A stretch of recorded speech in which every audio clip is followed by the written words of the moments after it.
I'm telling you, it's true. I heard it from...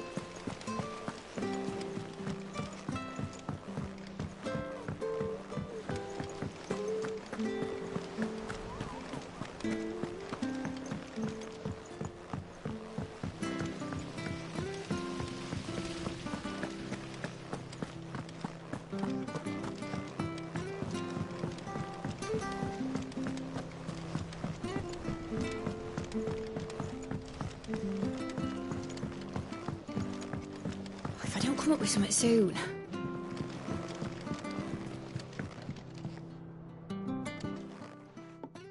All right, Clive? What do you want? I'm going to visit Sid, and I thought you might like to come with me. Sorry, I'm too busy for all that right now. I've got to get this thermal displacement stack sorted. Thermal... Displacement stack. Here. And this is for... Only the fastest, finest ship the world has ever seen. The Enterprise. Me and my dad designed it together. Where other vessels rely on the fickle winds to drive them through the water, ours is fitted with mithril engines. And those things have got more push than a behemoth in a bad mood, and more heat than all the hells put together. Which is where the stack comes in. I may have already talked some tight-lipped shipwrights into putting the hull together for me in a little dockyard in Canva. But the stack's a bit more involved, so I'm building it here. The thing is, it's so involved that I'm running behind and it's starting to hold things up over at the shipyard. I'll come and see my dad, though, when I'm done. Whenever that is. Is there anything I can do to help? Good old Clive. I were hoping you'd say that. First things first, I need some parts meching. The stack will be made up of 3 major components. There's the plating, here, that channels hot vapors away from the engine. The helm over the top, that disperses all that heat into the air. And the shielding around the sides. That stops the rest of the ship from going up in flames. A full suit of armor, then? Probably best to take it one piece at a time. Then you'll need to start with the plating. Everything else fits onto it. I've got the designs and the list of materials here. Show these to Blackthorn. He'll know what to do. I can't make head nor tail of them. Luckily, you don't need to.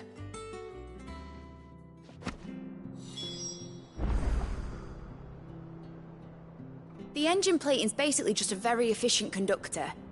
Create a thermal gradient across it and the heat radiates outwards, which... You know what, just show the plans to Blackthorn. He'll know what to do.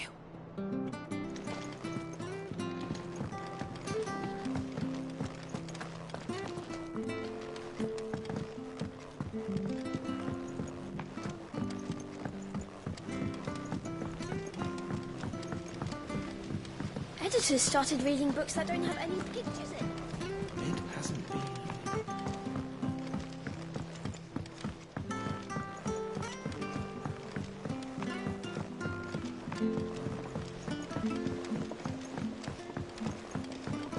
I went up to give some greens to the chocolate.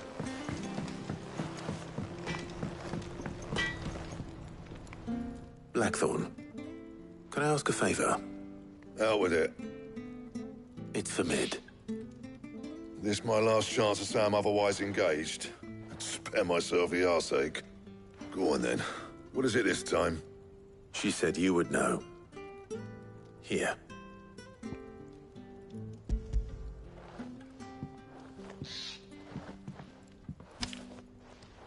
Krieger's teats. Well, I don't know what the hell you'd want this for, but I can make it. Won't be easy, though. And I'll need help. Get Gav and Otto in here, will you? All right.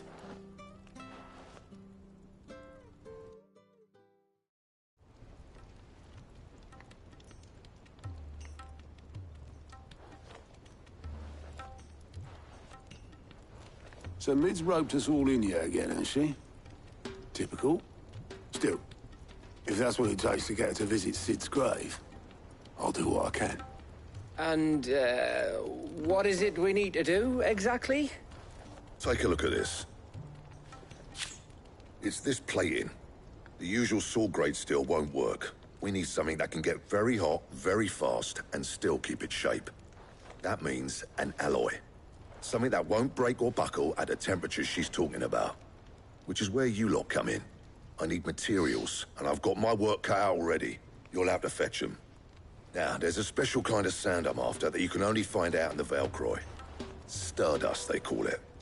As for the rest of the stuff, my usual supply should have it in stock. It just needs buying and bringing back here. Well, we'll get it done quicker if we split up. One of us should probably give you an hand coat in the sand. And the other can go and get the rest from this supplier. Right then. Well, make your minds up who's going where, we can get this over with.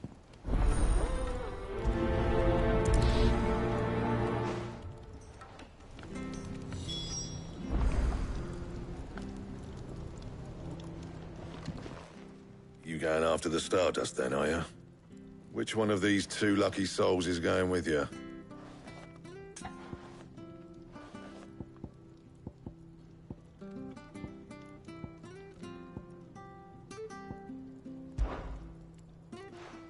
Gav, you're with me. All right, then. So, where do we find this Stardust stuff? There's a river that runs through the southern reaches of the Velcroy. It's the black sand that washes up on its banks that you're after. Southern reaches of the Velcroy, eh? That's down past Dalamil. I'll go and scout the place out. See about hiring us a wagon to bring the stuff back to. All right. I'll meet you by the river. While you're off having a paddle, I'll pick up the rest of the stuff from Blackthorn's supply. Take care. You two, eh? Don't go letting him fleece ya. Fleece me? I'd like to see him try. In your own time.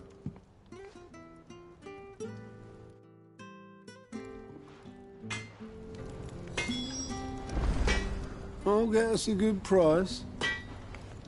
That one you want to worry about. Clive. So, what'll it be?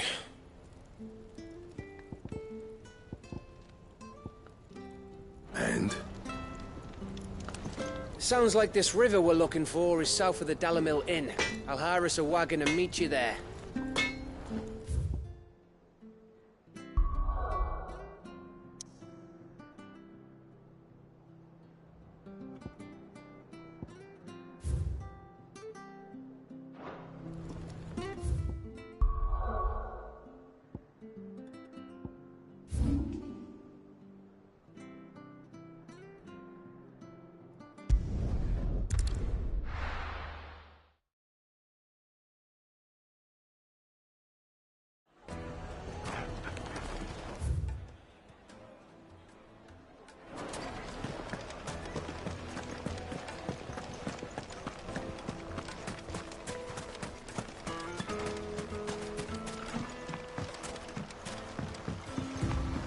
Looks like I found the river. Now where's Gav?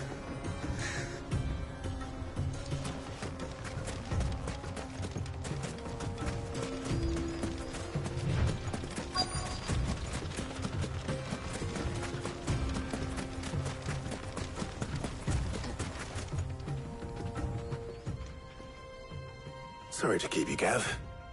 Better late than never.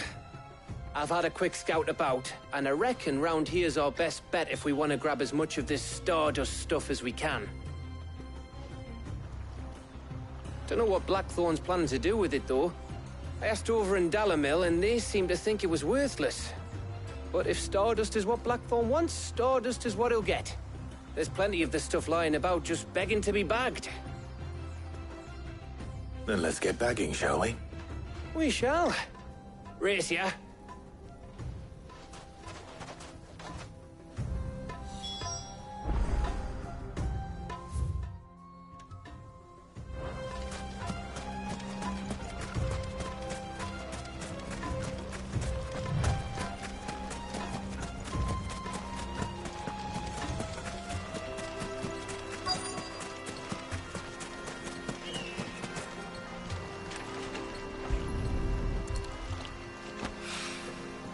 So this is Stardust. It just looks like black sand to me.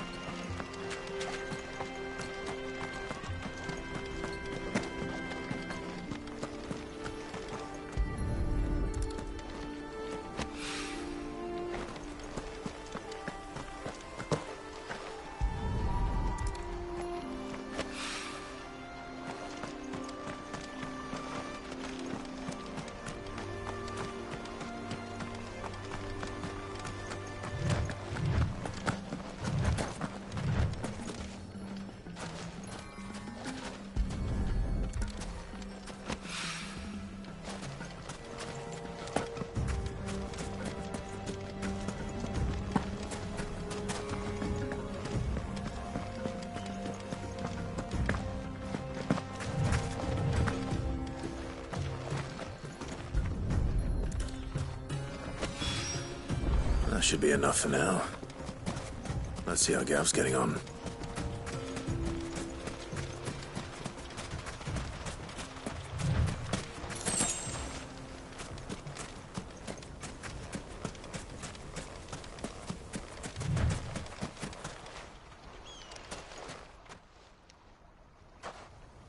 You finished? How much did you get? Enough. I hope.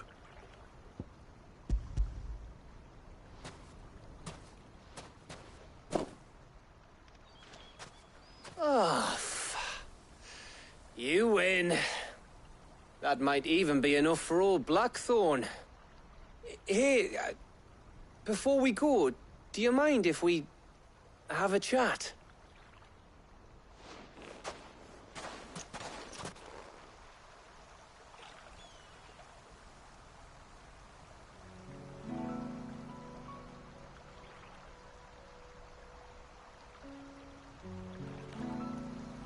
Feels like ages since we had the chance to talk. You know, man to man like. It does, doesn't it? Back when you first took Sid's name, we were talking all the time. Working out what to do in that. There was a lot to work out. And there still is. Those shoulders of yours starting to feel the strain. Hardly ever see you around the hideaway nowadays. Always on some errand or other. You can take a day off, you know. Says the man who spends most of his time behind enemy lines. Only 'cause you keep sending me there. I know I can count on you, Gav. Likewise.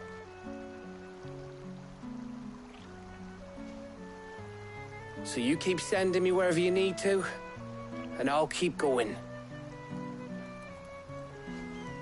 Safe in the knowledge that I have a home to come back to. Thanks to you.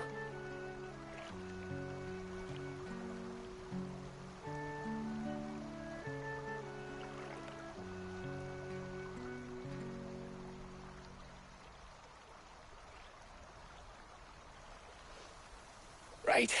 That's enough soppy shite for one day. We'd better get this lot back to Blackthorn before he slings his hammer at someone. You go on ahead. And try to get some rest once you're there. Oh, I plan to. Believe you me. After Blackthorn gets what he needs, of course.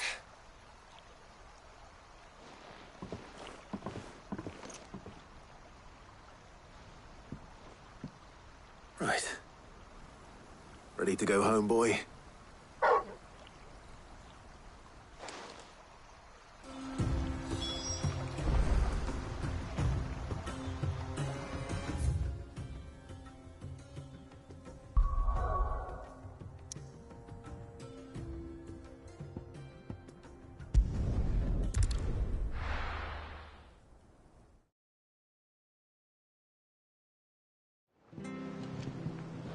Let's hope this is all Blackthorn needs.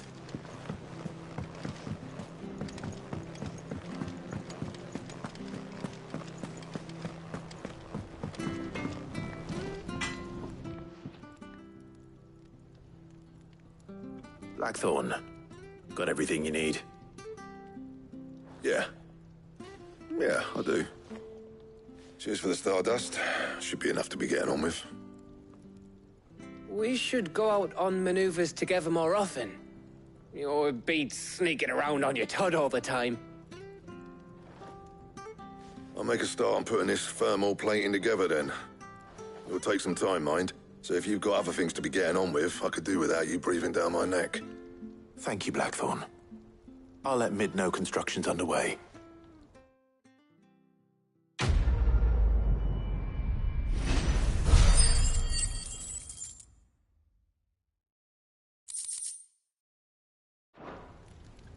Suppose we'd better be getting back to work too. Give us a shout if you need anything.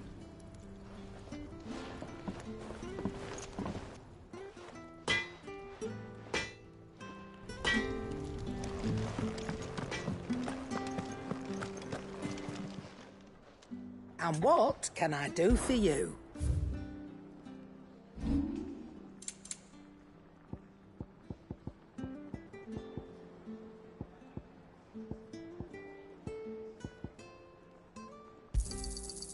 I reckon I can find a buyer.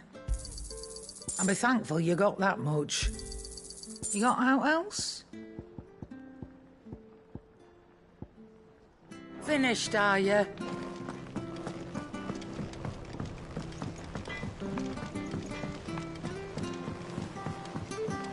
I went up to give some greens to the chocobo.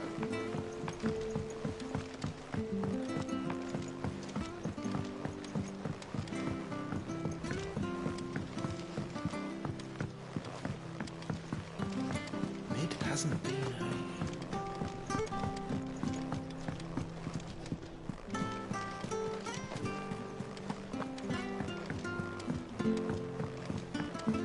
Editors started reading books that don't I have any have done it, pictures in. Sid.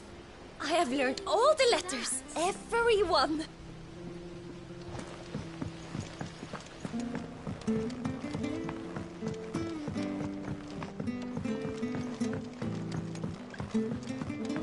If I don't come up with something soon. You'll be pleased to hear that Blackthorn's started work on the plating. Excellent. 1 down, 2 to go. So, what's next? The helm, of course. For this, we'll be repurposing fallen scrap. Salvage from the ruins? I thought that material was all but impossible to work. Ah, but we don't have to. I'm sorry. Just so happens there's one particular ruin that's broken into exactly the right shape and size pieces for what we need. What's the name back there? I'll give you all the details. What's her name? Right.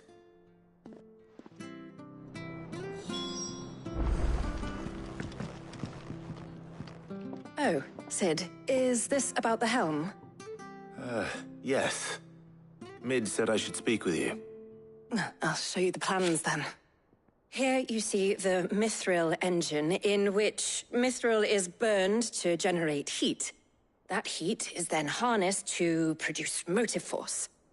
Excess heat is dealt with by means of the thermal displacement stack, which disperses it into the surrounding air. Now, were we to rely on thermal plating alone to achieve this effect, the rate of excess heat buildup would far exceed the displacement coefficient of the plating. In other words, the reactor would overheat and eventually explode. This is where the helm comes in. It connects to the plating, you see, and serves as a sort of thermal sink to absorb all that excess energy. Our experiments have shown that fallen ceramics are remarkably thermophilic. They can withstand and absorb levels of heat far above anything we are able to make today. And not only that, they're also waterproof and immune to rust, making them the perfect material for our protective hood. Why, if sea or rainwater were to enter the reactor proper, it would vaporize instantly. The forces produced would tear the ship from stern to... You can stop there. I understand. Mid said we might be able to use parts of a fallen ruin. Where would I find it? Ah, yes. It's in Lorbert's Pass, near Lostwing.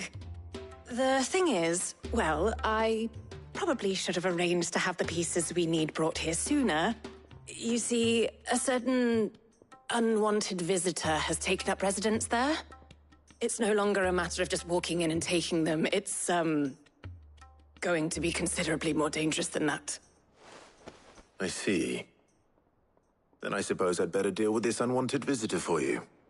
Would that help? Oh, very much. Thank you, Sid. I'll gather my team and head there right away. We'll meet you outside the ruins.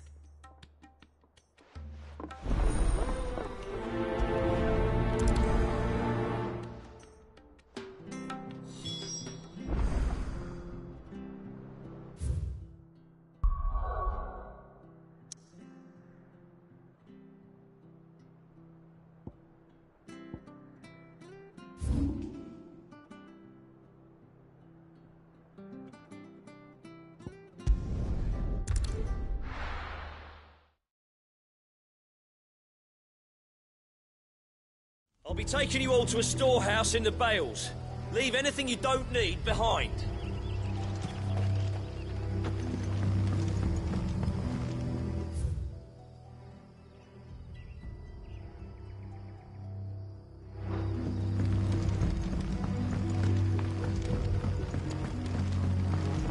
You know what you have to do. If you're ready, we leave at once.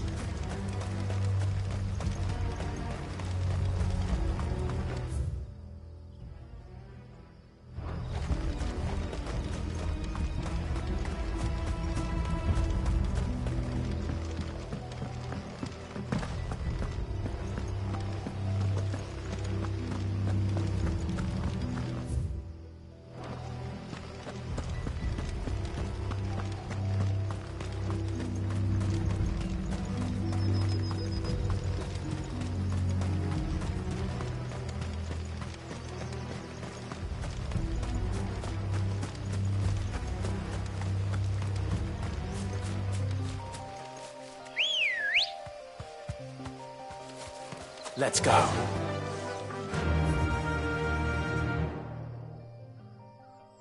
Yeah!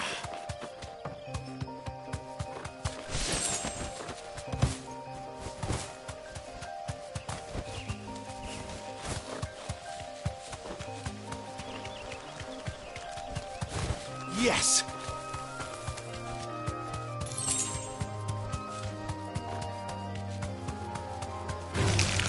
All right.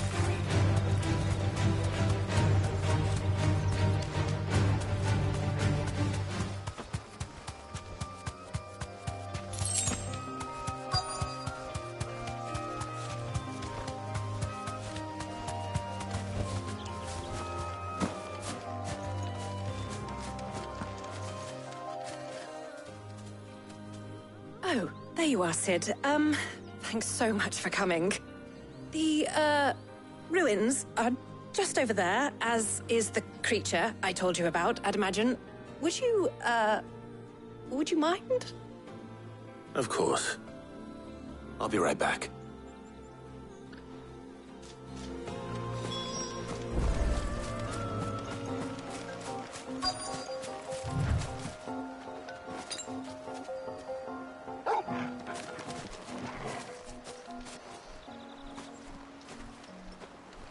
Anybody home?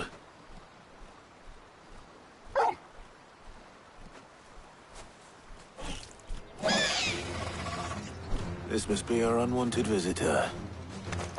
Time to go. Fire and flame!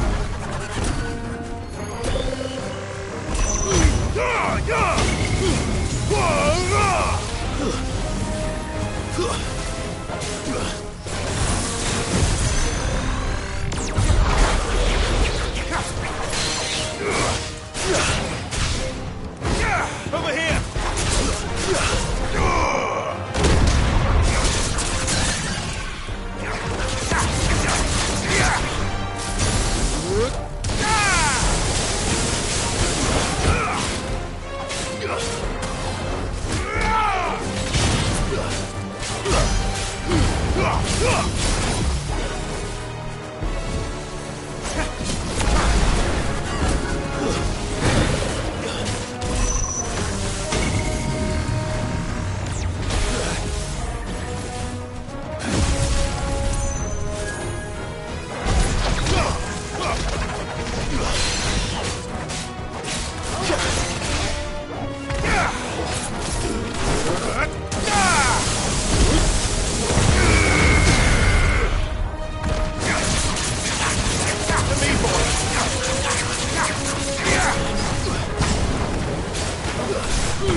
The things I do for you, Mid. Sid! Oh, thank goodness you're safe. You shouldn't have any trouble now. Indeed. Well, don't let us keep you. We'll, see that everything is transported safely back to the hideaway. All right. I'll let Mid know you're on your way.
And what can I do for you?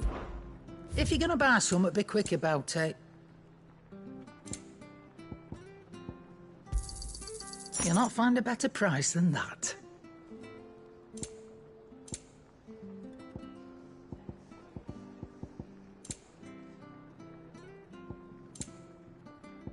Come again. Or don't. I'm not much bothered either way.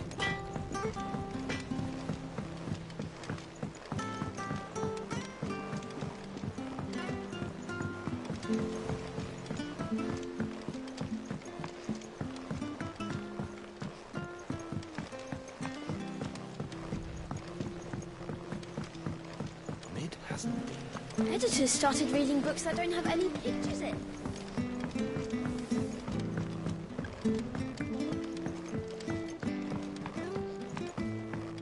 If I don't come up with something soon. Mid. Helena has recovered the material for the helm. She'll be along shortly. Excellent. Another job well done. And just one remaining. Right. Right, the shielding. This one's a bit of a bugger. How so? The plating's enough to stop the engines going pop, but those things will still be spitting out enough fire to set the rest of the ship ablaze. Which is why you need proper shielding. A prism for the dragon's breath that's blazing away inside. I thought a triple thick layer of tempered steel might do it. Or more of the stuff that the Fallen use, but they'd both be too heavy. The helm and the plating are bulky enough as it is. Add any more weight and the whole ship would be at the bottom of the briny before we'd even started. I need something light. But I've racked my brains and I just can't think what would do it.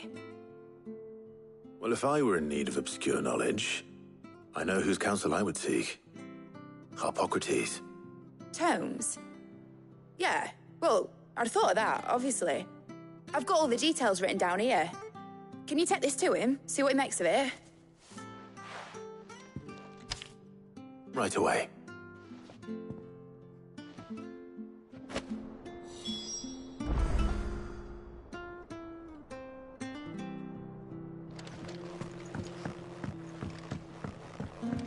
I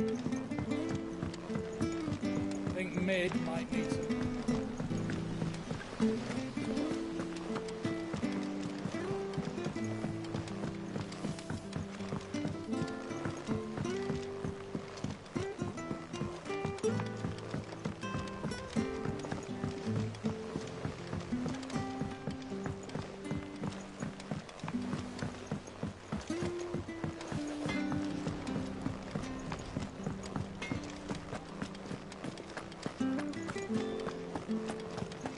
Thanks to Sid.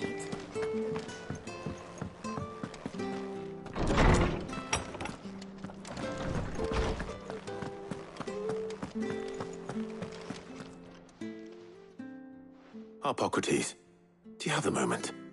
For you, Clive? Always. Well, actually, it's for Mid this time. Could you take a look at this?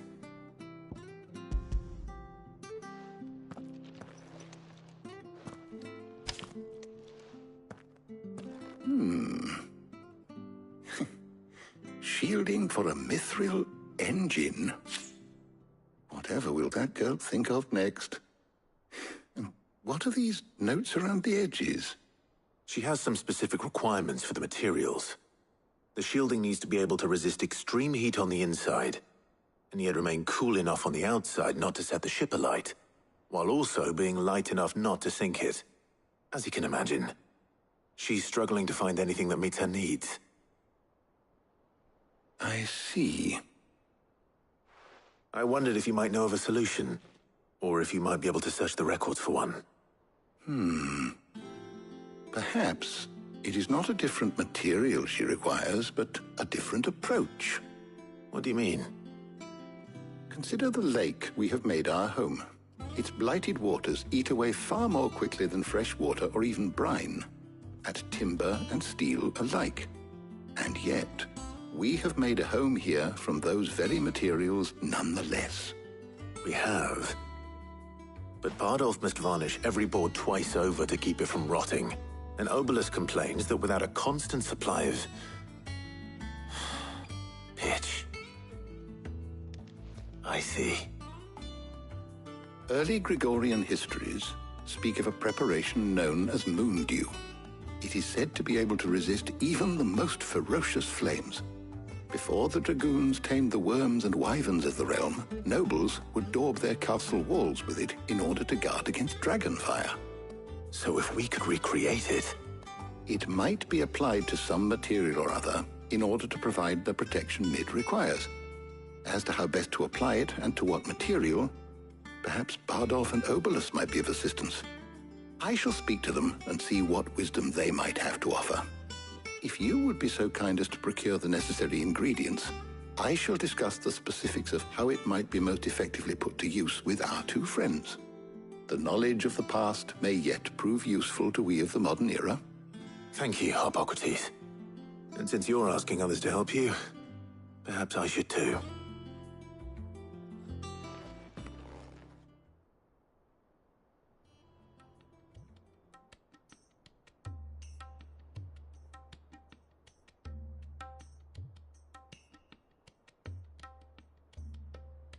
So you need a hand, do you?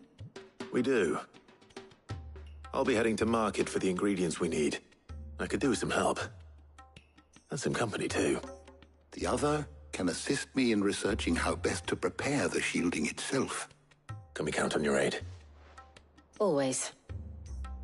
Well, if Jill's game. Thank you. I am sure either of these fine young minds would prove indispensable in my research. I leave the decision as to who will go with whom in your capable hands, Clive.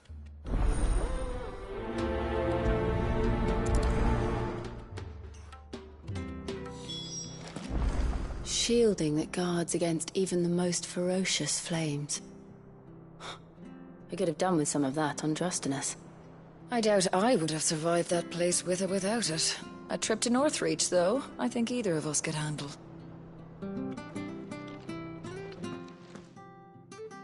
So, Clive, have you made your decision? Who will accompany you on your little excursion?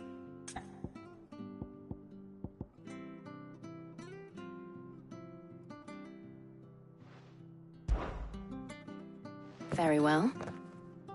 So then, what do we need to find? I have taken the liberty of preparing a list. Here. White chocobo eggs. Pepio nuts. Are you sure this list is right? Everything on here seems very edible. I would have thought the ingredients would be a little more exotic. Though these items may seem mundane, they have potent effects that are rarely exploited, effects for which they were once highly prized. So much so, in fact, that they were harvested almost to extinction, hence moon dews having fallen from favor. Now, of course, they can be obtained with ease. You should be able to find everything you need at the market in Northreach. Is that so? I've been meaning to visit Northreach anyway. I'll set out now. Join me there when you're ready. I will. Until then. You two enjoy yourselves. You too, Talia.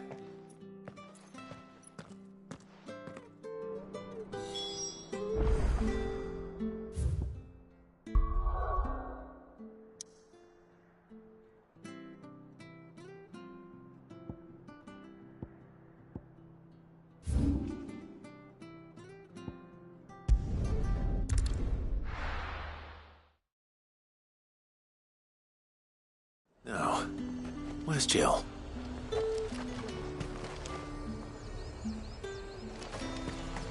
Keep them pilchards nice and chilled. Are those pepio nuts?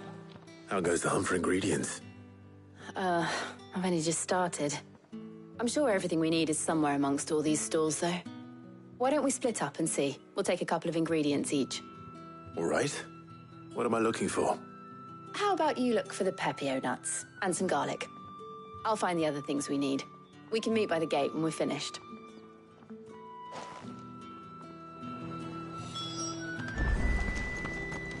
Up! You'll not find a bruised pig. All anyone ever wants. What can I interest you in today?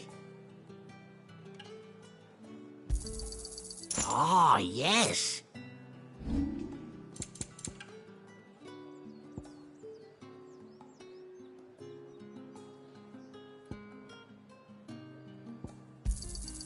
Yeah, that'll fetch a good price.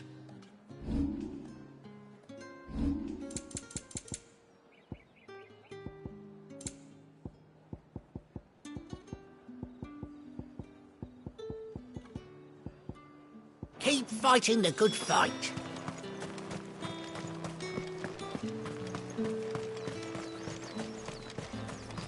List. Oi, don't touch anything. Go on, take it. That's everything. Let's see how Jill's getting on.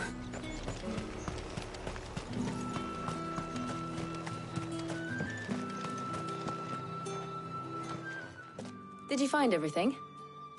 I did. Here.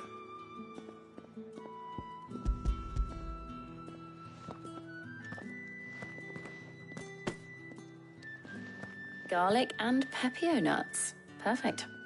Now, all that remains is for Harpocrates to somehow turn all this into what Mid needs to keep her engine cool.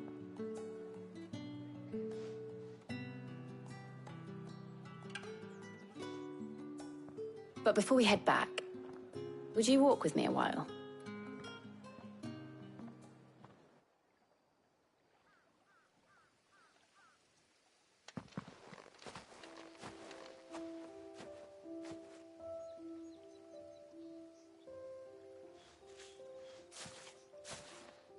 Thank you for asking me to help you today.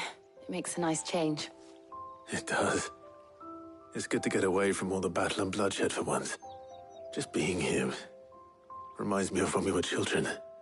Do you remember? Walking down Market Street in Rosalith, taking in the sights and smells. How could I forget? What with Torgal's antics.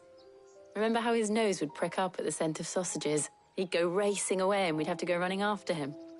We wouldn't catch you now, would we, boy? Was there anything you wanted to buy for yourself while we're here? There was, yes. Well, sort of. Molly in the kitchens told me about a place that sells particularly good pies. Thought you might like to share one with me. I would. Thank you. And I saw some bread.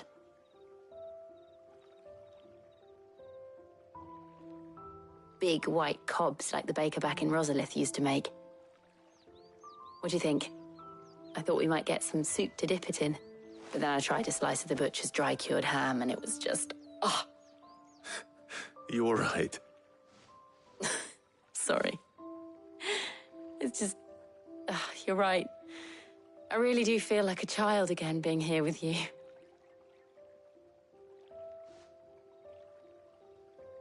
Clive. Is it wrong of me to enjoy this? No, Jill. This is how life should be. And it's how our lives will be when our work is finally done. When we can live on our own terms. I hope so. Thank you, Clive.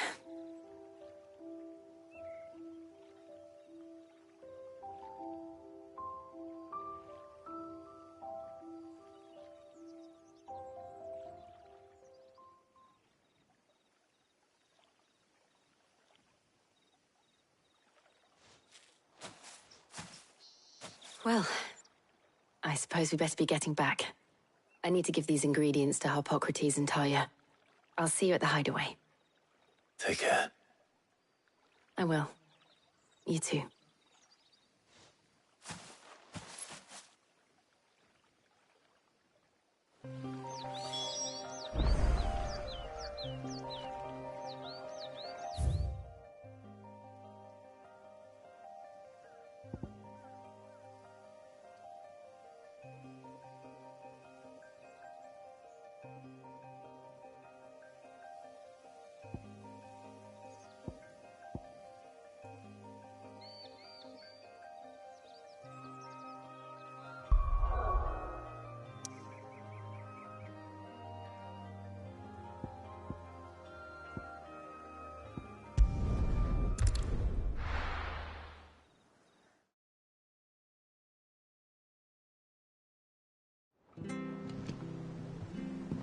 I wonder how Harpocrates is getting on with the moon dew.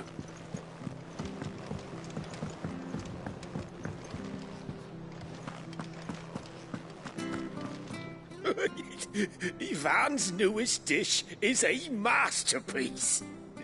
Once you get over the urge to gag, that is. Ugh, I'm never drinking.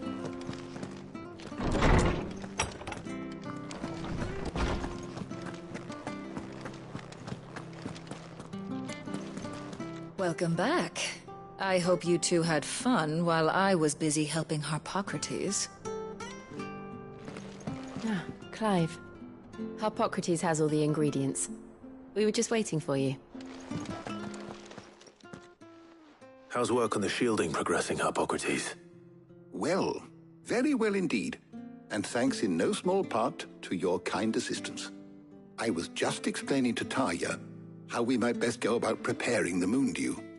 And now that we have all the ingredients, we may begin. You can count on me.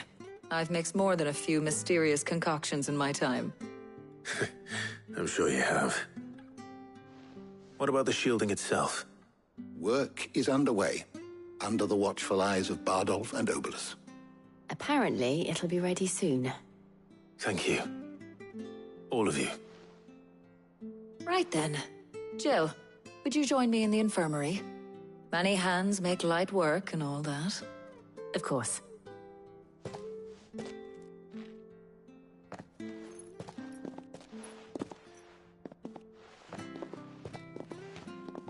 Oh, and Clive, thank you.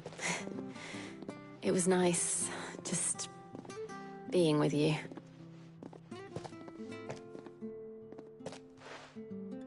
It appears our work here is almost at an end. A shame. I was enjoying playing the man of action for once. When both the shielding and the moon dew are ready, it will merely be a matter of applying the one to the other. Followed by a rigorous process of testing and retesting, of course. Perhaps someone ought to warn young Mid of that. Leave it to me. Thank you, Harpocrates.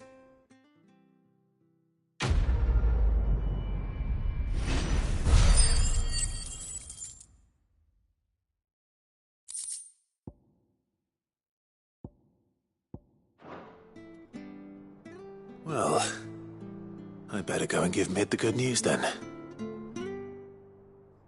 My knowledge is yours. I have compiled some new entries, if you would like to see them. If you have a question for me, I should be happy to answer it.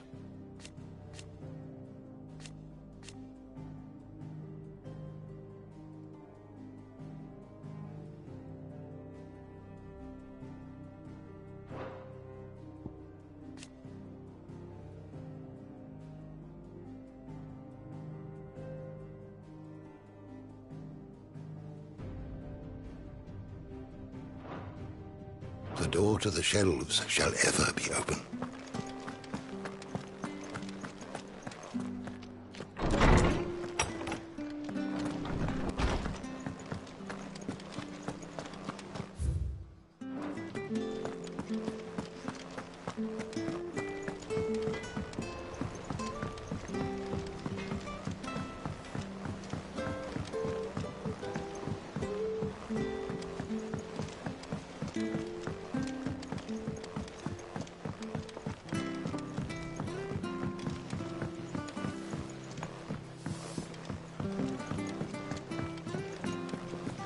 Editors started reading books that don't have any pictures in.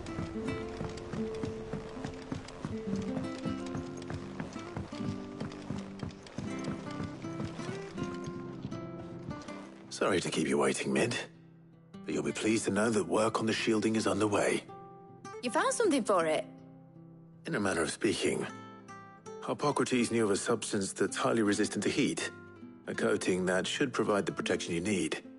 He's supervising the construction and testing of the shielding as we speak. Brilliant! I knew you wouldn't let me down. Don't thank me. I'm just the errand boy.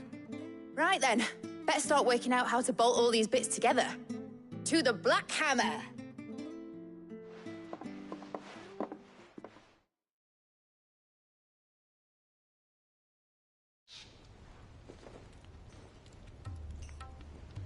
You know, when I got into the smithing game, I thought I'd be making swords and shields, not thermal bleeding didgeridoo-dahs. Displacement stacks. Same difference. Whatever you call it, I ain't putting it together in here. It's cramped enough as it is. Let's take this outside. Mid, you get all the parts lined up on the deck. I'll take care of the rest. On my way! Oh, and bring me the biggest hammer you can find. This is gonna require some precision walloping.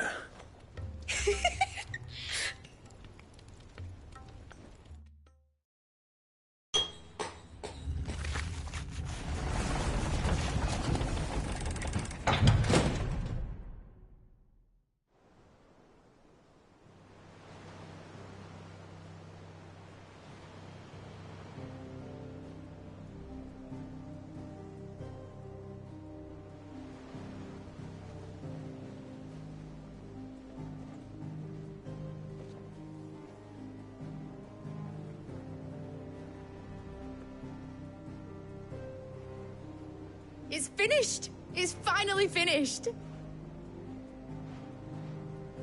Thank fuck for that. I'll be feeling my hammer arm for weeks. Thank you, Clive, Blackthorn, everyone. That's one down and just 3 more to go. I'm sorry. Oh, didn't I tell you? The Enterprise has 4 mithril engines, and we'll be needing a displacement stack for each. You don't mean... Don't worry. Now they've got a finished one to work off, my gang in Canva can build the rest. Good luck to them, I say.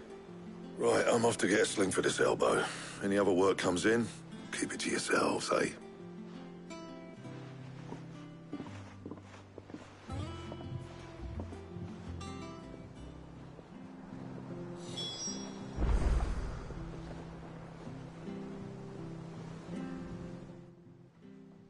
What's the matter? Nothing. Just daydreaming. Thinking about the Enterprise sailing off over the horizon to shores unknown. Searching for a land untouched by the Blight. Just like me and my dad planned.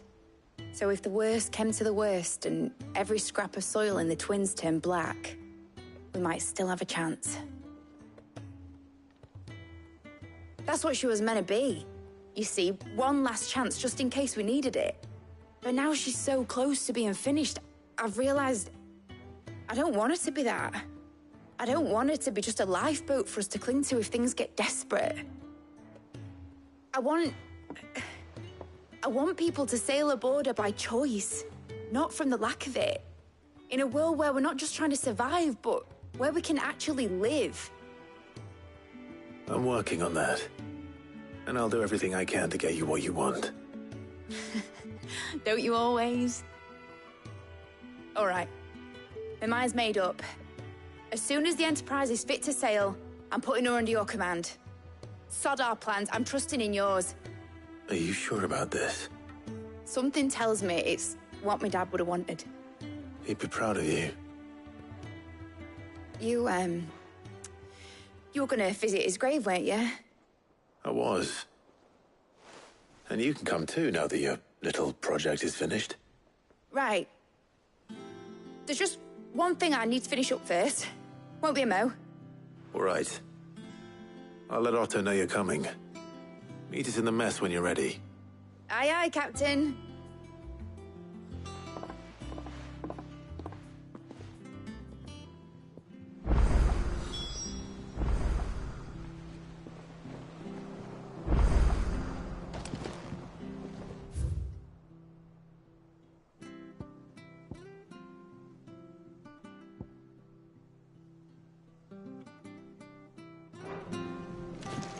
Mid told me she was building a ship.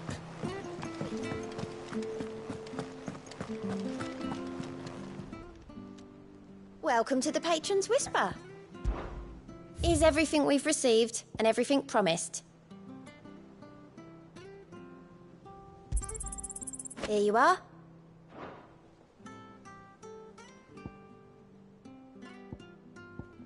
Best of luck out there, Sid. Fancy a look at the list, do you? Here you go. Always something in there.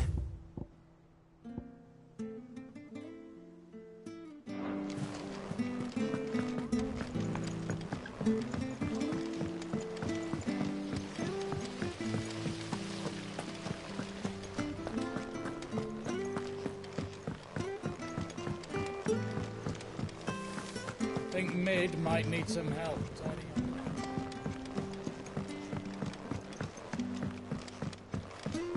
Well, that's it then.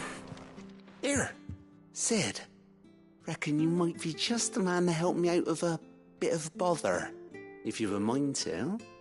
Let's hear it. Well, it's about this alembic the chief's got me making. Lovely bit of kit it is. Bung in a solution you want splitting, and it'll separate it out, just like that. Problem is, it won't always get rid of all the impurities. And with some of the stuff we need it for, that ain't good enough. Which is why I've been looking for something to filter the liquid we'll be cooking off. And that's where I was hoping you could help me out. I imagine Ty could get some use out of this alembic too. Distilling medicines and the like. All right. Why not? Proper job! So what exactly do you need for this filter? Nothing but bomb ash'll do, says the chief. Gave me a sample she'd obtained from the university stores. Couldn't believe my eyes. You pour the blackest blight water through it, and it comes out clear as a mountain stream. So, I did a bit of reading about where I might be able to get hold of some. And do you know what I found out? It's only the blimmin' bones of a bomb king. They leave them behind when they die, see? I take it that's where I come in. If you wouldn't mind. I saw a billet on the hunt board for one just the other day. Would have gone myself, but, well, fighting dirty great balls of flame ain't exactly my forte. You, on the other hand... All right. I'll see what I can do. Thank you kindly. And good hunting, eh?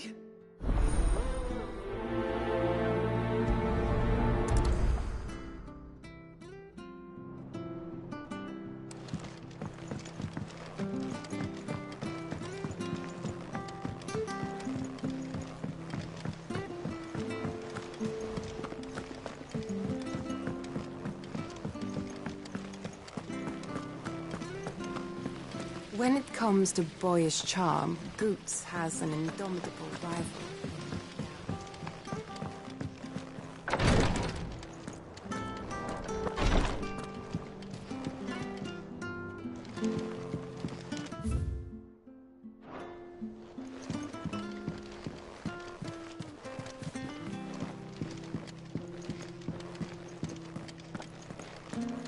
It was good of you to help Mid. And it made a nice change for me as well. There's only so many boils a girl can lance before she gets sick of it.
It told me she was building a ship.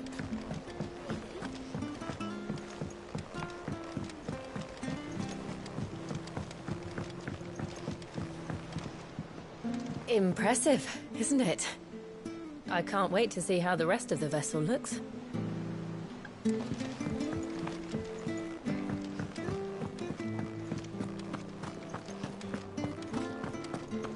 He cracked the crystal too.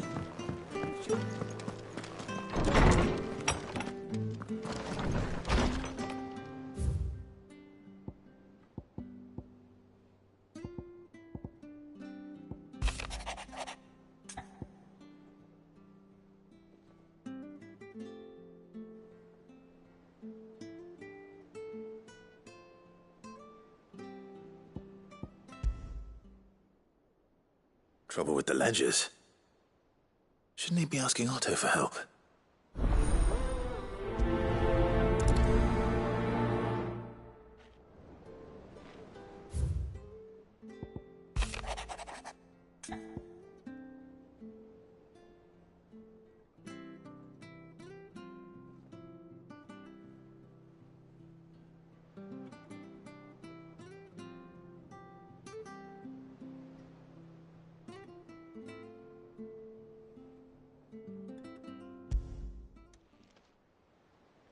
Hopefully it's nothing.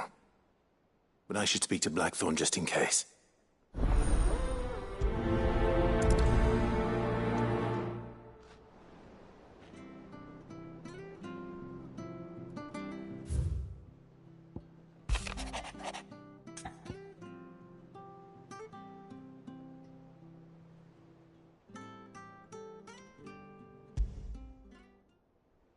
What could be wrong with Torgor? He seemed well enough when I last saw him.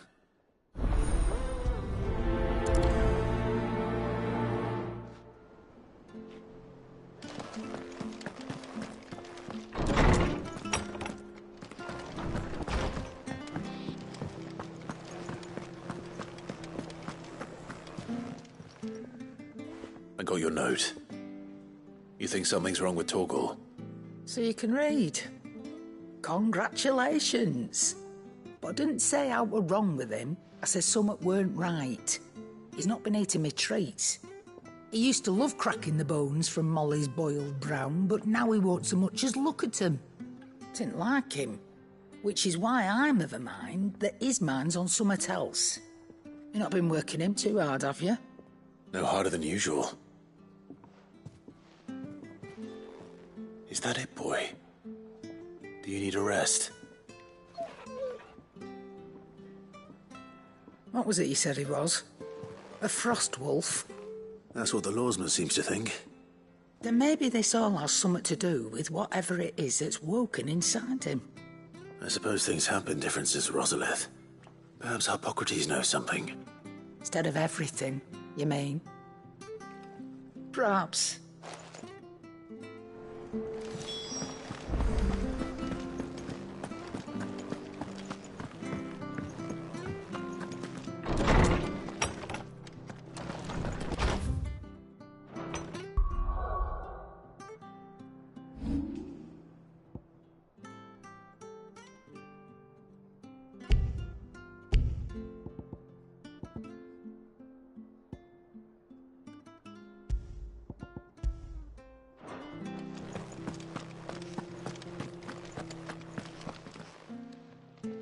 Lawsman, I need to ask you about Torgor.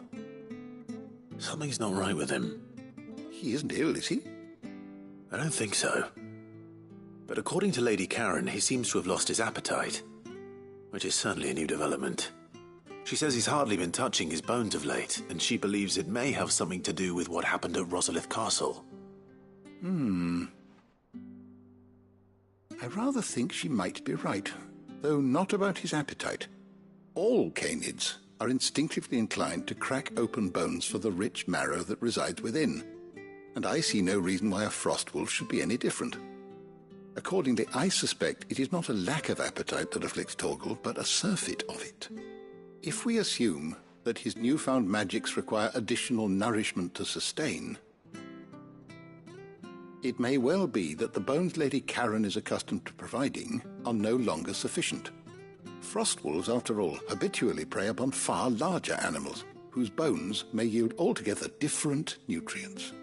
As to where one might find a suitable substitute, some antelopes that graze the meadows of eastern Rosaria have been known to grow to a size more than double that of their lesser cousins.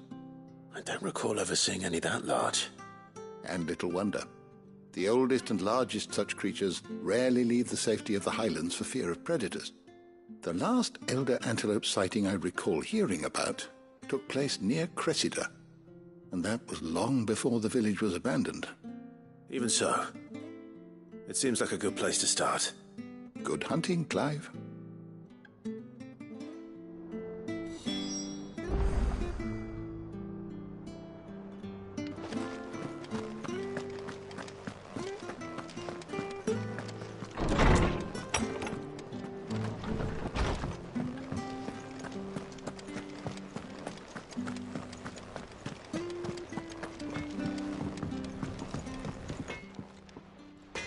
Blackthorn, do you have a moment? Not really, no. This won't take long. I just wanted to ask how you're getting on. August was worried about you, that you might still be doubting your craft, even after learning the trick of that cuirass. Is there something else weighing on your mind? Perhaps sharing your thoughts might help. That bastard's like a dog with a bone. Still, you've got a keen eye, I'll give him that. He's just, well, Karen showed me something. Something I've never seen before. And that was? A sword. An odd-looking thing with a single-edged blade. The metal itself wasn't anything to write home about, but fuck me, the edge on it. You could slice a man clean in two with a weapon like that, and he'd be halfway home before he even realised he'd been cut. So that's what's troubling you? Nah, no. Not troubling me exactly. More distracting. Can't stop thinking, how do you get an edge that sharp? It's driving me mad. And if you knew how to do it, we could arm the curse breakers with even better blades. That's about the size of it, yeah. I'll see what I can find out. Sharper swords are always welcome. And we can't have our master blacksmith being distracted. You're a soft touch, you know that. But I can't say I'm not grateful for it. Good luck, eh? Thank you. Let's see what Karen knows about this sword.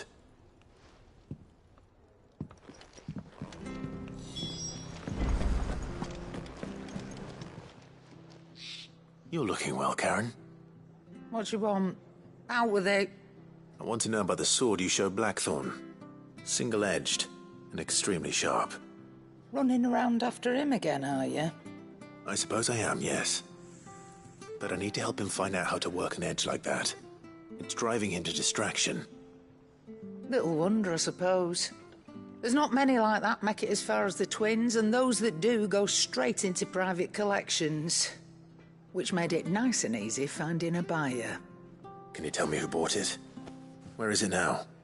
You think I tell people who my clients are? Suppose you're not likely to go nicking him off me, are you now? Fine. If you stop mooning at me like that. Lord Ignac's the man you want. Dalmekian bloke. Collects weapons and the like. And he's got more money than sense, which is why he's one of my favourite clients. Reckon he'll still be at the inn in Dalamil, where I left him. Thank you, Karen. Oh. And he's a touch eccentric. If you take my meaning. I appreciate the warning.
time to fight.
Back to the stables, girl.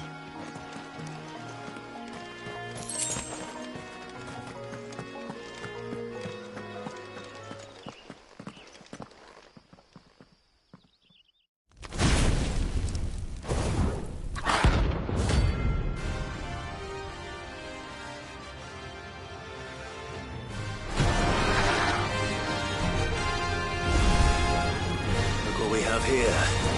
Greetings, Your Majesty.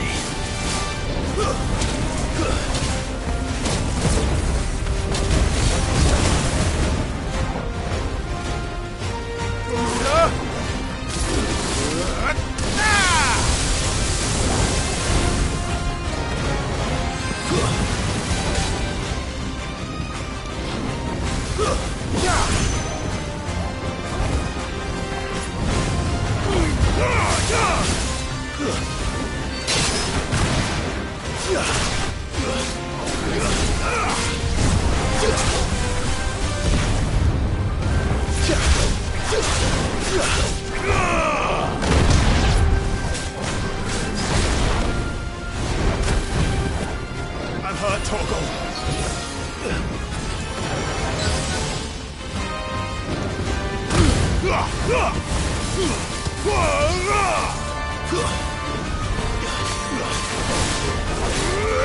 Stay down! Go, Torgal! Fire!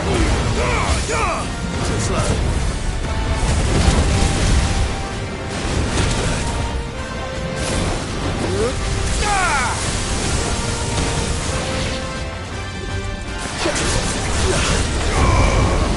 It's over. I've heard Torgal.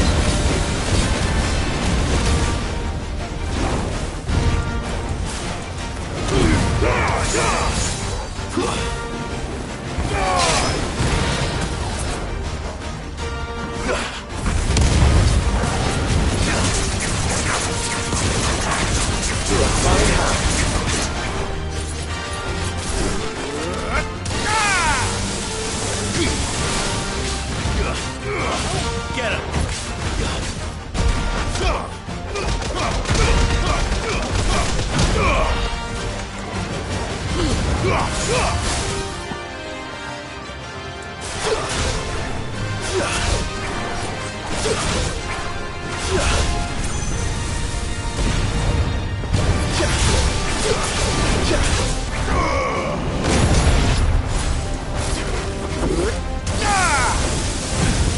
Fire at me!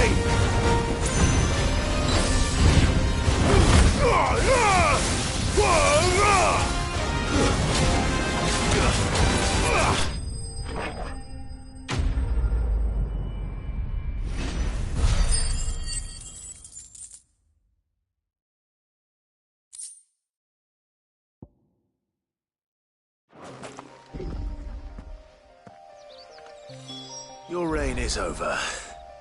Now, to collect the ash, I should probably... This looks like the stuff. Let's see if there's any more.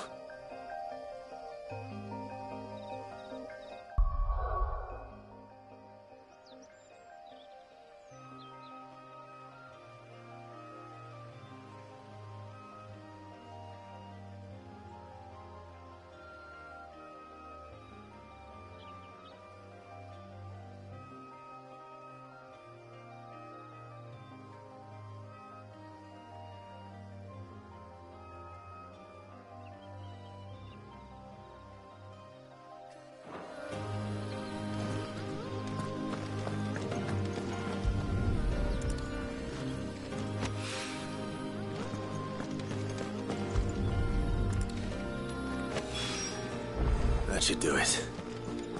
If I need more than this, he could fetch it himself.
Let's go.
Certainly quiet.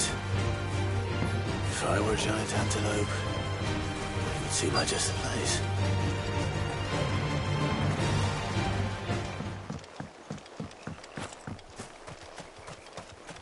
I doubt we'll find one bigger than that. You hungry, Torgal?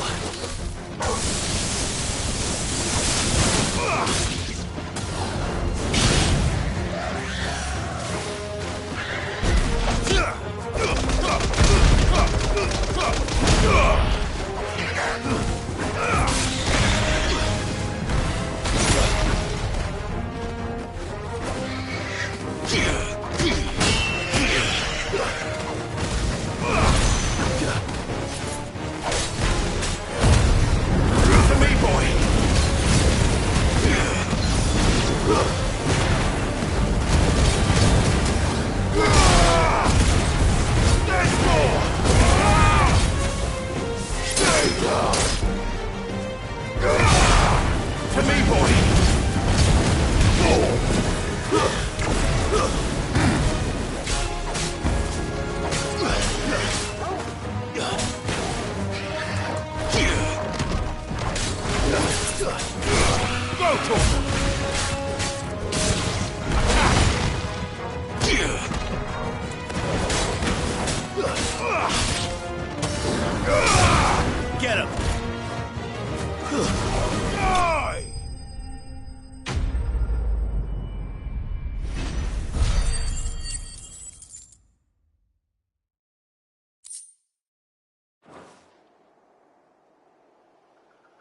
Now...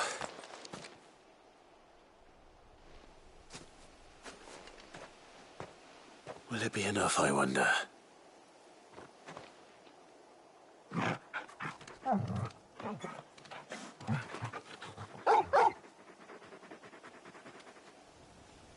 I say that answers my question. Which means we owe the lawsman our thanks.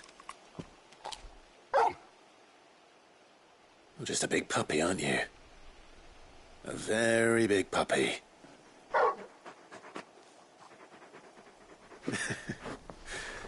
You do know you can take that with you, Torgal.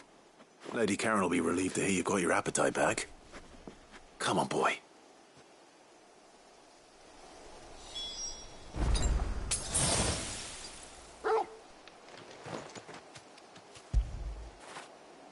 Oh, Torgal.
Time to fight.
People take notice of wealthy men.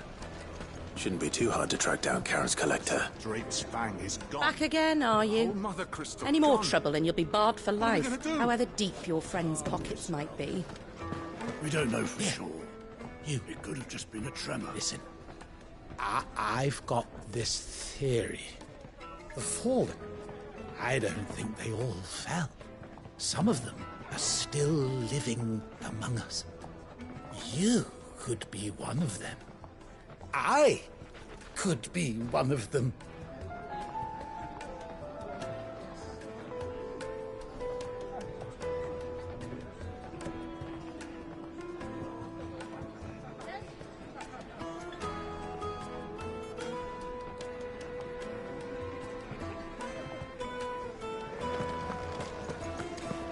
Welcome. If you're hoping for a bed, I'm afraid you'll have to look elsewhere. One of our wealthier patrons has purchased the use of every room, hoping to keep out the riffraff, as he puts it.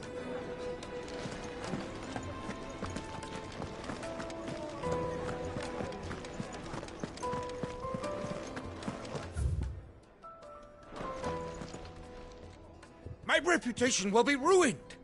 Ruined! Calm yourself, Lord Ignac, I beg of you, before you do yourself a mischief. Pardon the intrusion, but... Out! Get out! I paid for these rooms so I wouldn't be disturbed. Leave me be! Please, allow me to apologize. His lordship is going through a difficult time, and he's never been fond of guests arriving unannounced. Radim! Get rid of the filthy oaf this instant!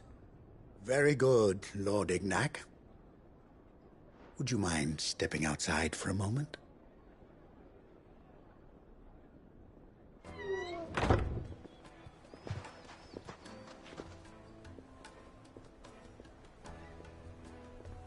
I'm sorry if I've caused you any trouble. That? Oh, no. That's just how his lordship is. Though the morning's events have left him somewhat fractious. He has been dispossessed of his luggage, you see. The thieves also made away with a considerable amount of coin. Coin the innkeeper will soon be keen to collect. I don't suppose a certain blade was among the stolen items. A single-edged sword. It was purchased from a merchant friend of mine. Ah, you know Lady Karen. Yes, I'm afraid it was. Then I'll retrieve Lord Ignac's luggage. But I have one condition. You have but to state it. You are welcome to anything that is within my power to grant. I want an audience with Lord Ignac. A few minutes should be enough. Then I'll be on my way. A condition I would be a fool to refuse. Of course, you shall have your audience. I don't suppose you saw where the thieves went? I did not, no. Though some discreet inquiries made on his lordship's behalf mean that I know where you might find them. The bandit's bed. Every ill-gotten coin in Dalamil is said to pass through that disreputable corner of the Valcroy. And that's where I'm heading. I shall speak to Lord Ignac in your absence, and arrange for an audience upon your triumphant return. That will be very kind of you. Farewell, and best of luck.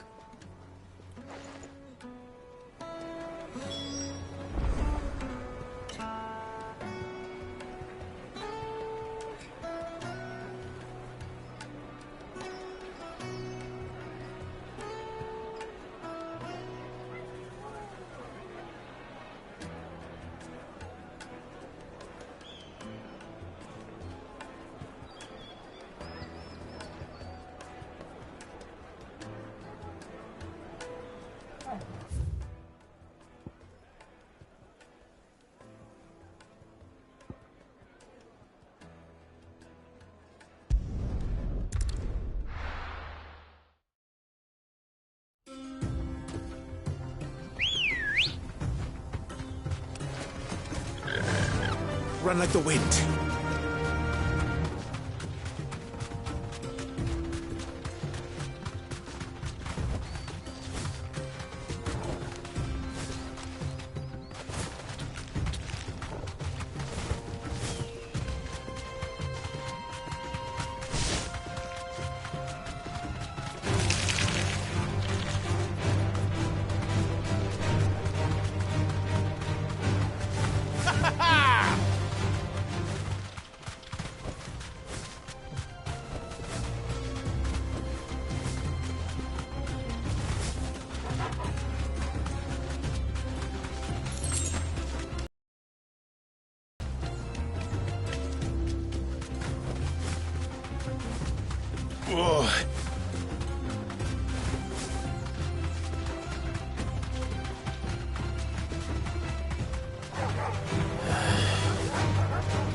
straight home now.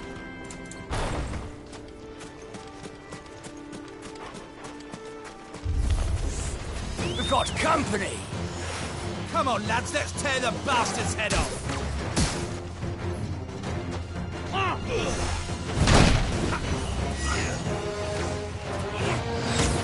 Help me, boy! To me, boy!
This must be Ignac's luggage. Nothing seems to be damaged. All right. Let's get it back to Dalamel.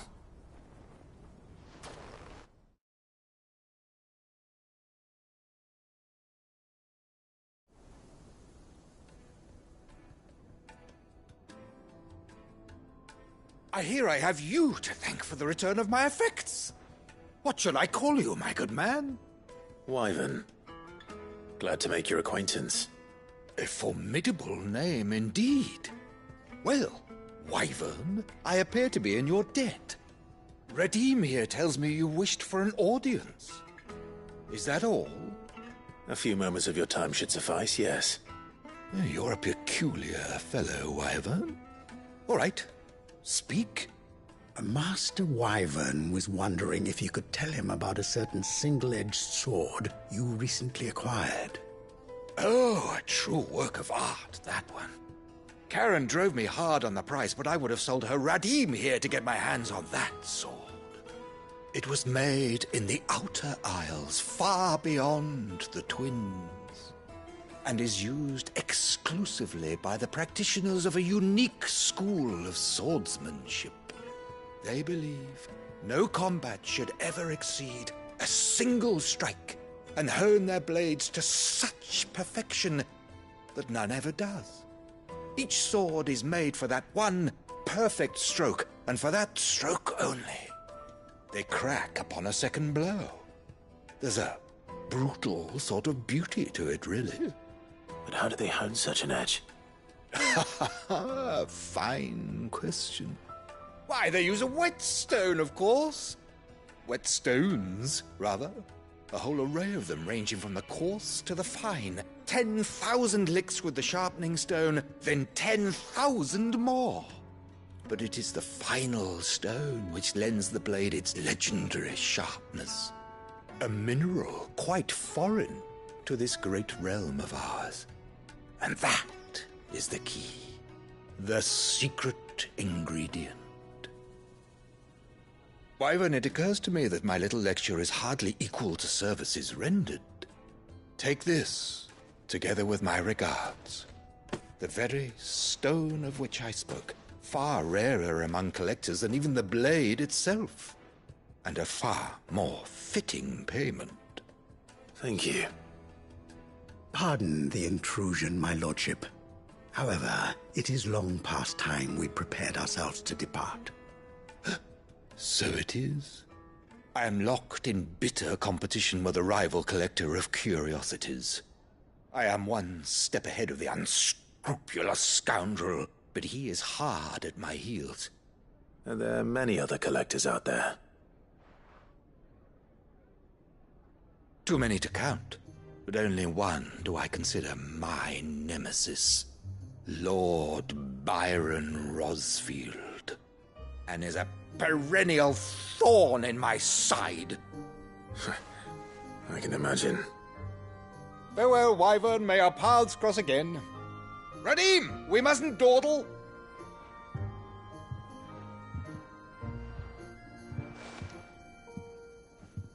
I think his lordship is rather taken with you, Master Wyvern. Thank you again for your assistance.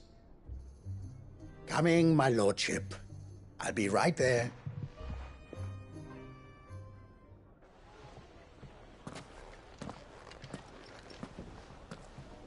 Trust Uncle Byron to find such an interesting rival. Now, let's see what Blackthorn makes of this whetstone, shall we?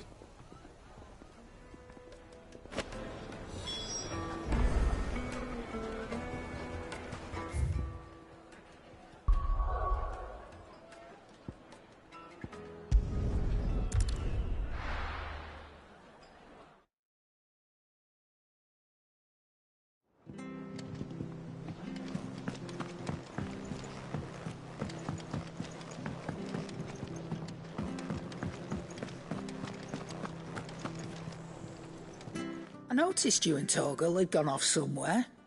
Take him for a walk, did you? You could say that.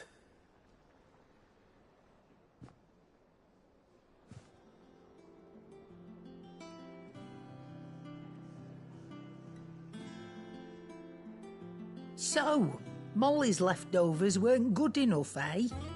That'll teach me for treating you like you're still a pup.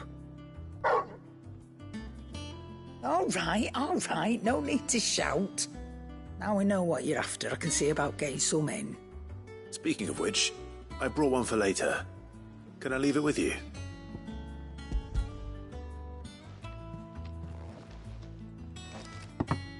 You can, eh? You're nice like that.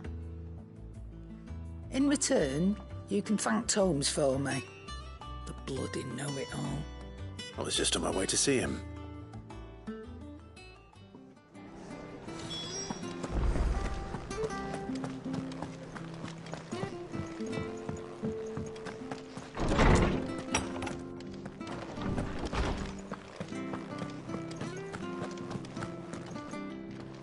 Ah, Clive. Were you able to locate your quarry? We were indeed, Lawsman. You pointed us in exactly the right direction. And Torgal's been a very happy hound ever since. Very good, very good. Lady Karen sends her thanks, by the way, for your part in solving the mystery. Ah. But that reminds me. After your last visit, I found myself pondering Torgal's talents. Do you recall our conversation concerning Lady Jill's role in Torgal's transformation? About how she somehow woke the power within him. Precisely that. A reasonable conclusion, I thought. But one which raised certain questions in my mind. You see, the Fenrir of legend served Shiva and Shiva alone. And while the powers attributed to him are certainly impressive, the records imply they are somewhat different in nature to those you described Torgal as having used. What are you suggesting? That Torgal may be the beneficiary of more than one icon's power. Consider that in addition to Lady Jill, he has served as a loyal companion to you, your brother, and even the late Cid. In short, the icons hitherto near at hand, or should I say at paw, have been diverse and plenty, and that number has only grown as the realm's dominance have fallen to your sword. One can but speculate as to how all of this has affected Torgal. He has seemed more fierce of late. And if I am not mistaken, he will grow fiercer still. We are fortunate indeed to be able to count him amongst our allies and not our adversaries. Oh, he's more than an ally. He's a friend.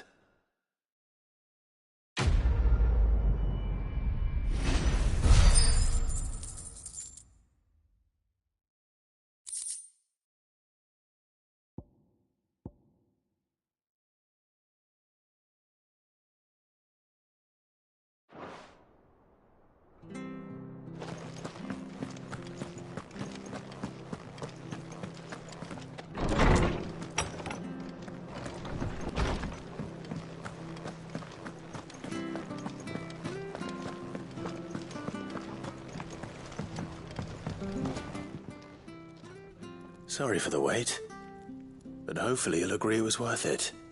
You learned something about that sword, then? I did better than that.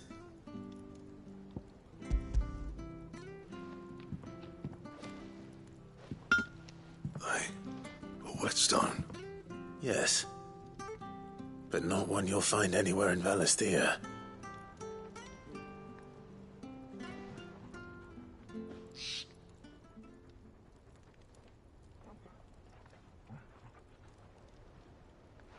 No wonder I couldn't get the same finish on the grinding wheel.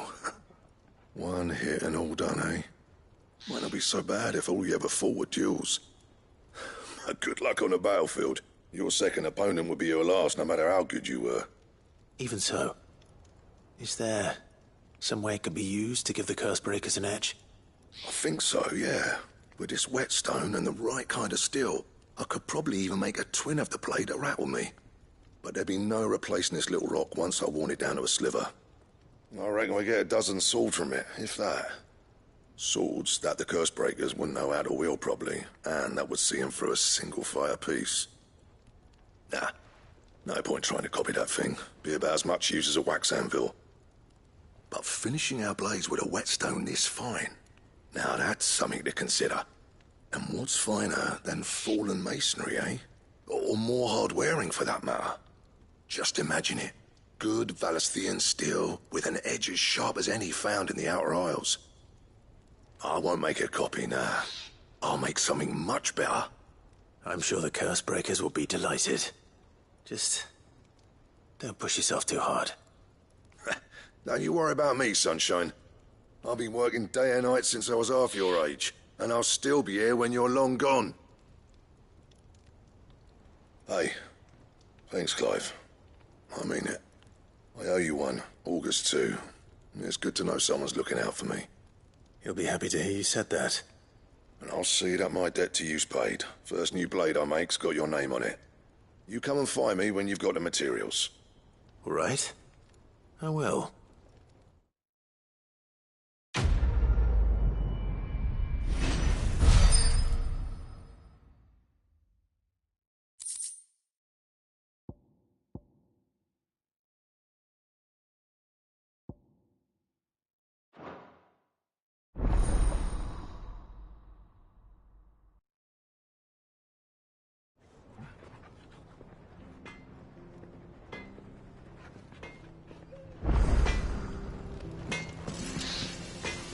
What do you need? So, what'll it be?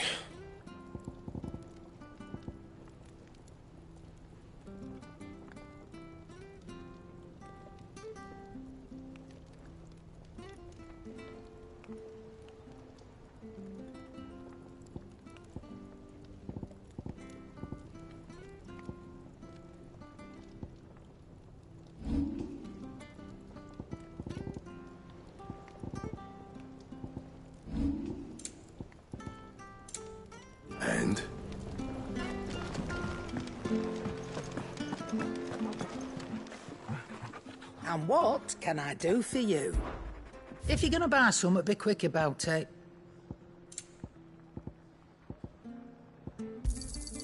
It'd better all be here.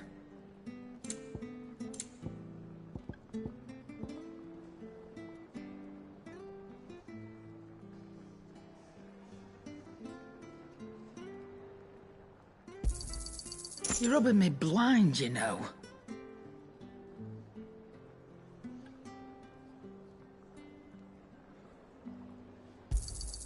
It'd better all be here.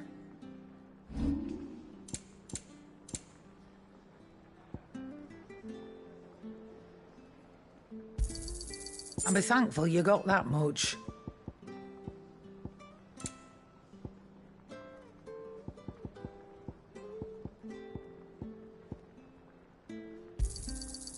I reckon I can find a buyer. You got out else?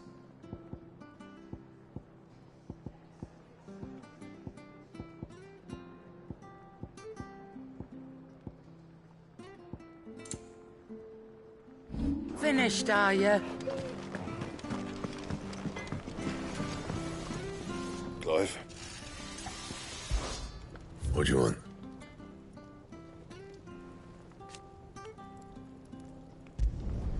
No scratches, right?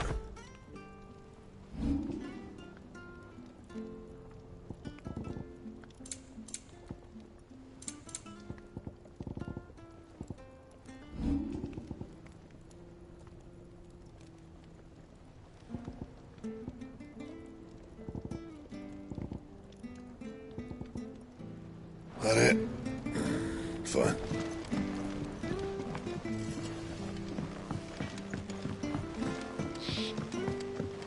I went up to give some greens to the chocobo.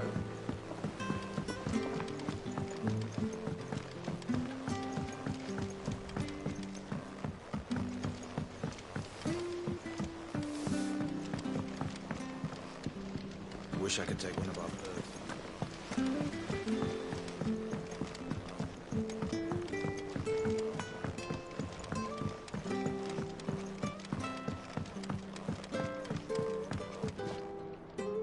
All right there, Sid? How's that hunt for the bomb ash going? I have it here.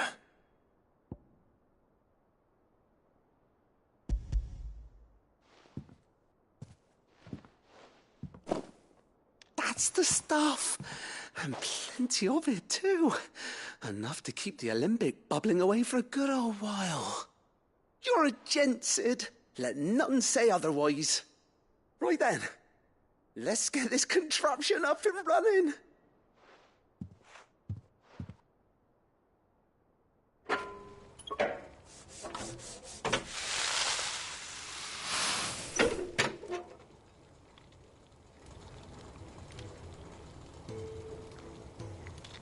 There we have it. The Telemon Alembic. And it works just like the chief said it would. Very impressive. Says the man who cut down a burning boulder. Speaking of which, I still haven't returned the favor. There's no need. The good it will do for the hideaway is reward enough. Don't be silly. Why don't you let me take a look at that bag of yours? The one you keep your potions in. Reckon I could work some magic on that. What kind of magic? Well, we happen to have isolated a substance in our test run of the alembic that I reckon will make even the toughest leather supple as anything. Thought we might use it to breathe new life into old boots and the like. Save the hideaway a few gil. But I reckon if we slap a bit on your bag, it'll loosen it up enough for you to squeeze in a bottle or two more. Well, it can't hurt to try, I suppose. That's the spirit. Leave it with me. I'll only be a mo.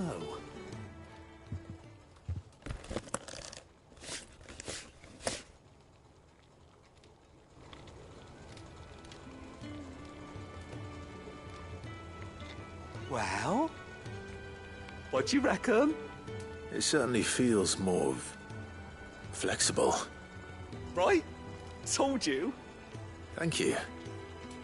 I think. No. Thank you for supporting Mid and the rest of us in our endeavours. Without you, we'd never have been able to discover wonders like that stuff I rubbed on your bag. And I'm telling you, there's plenty more where that came from.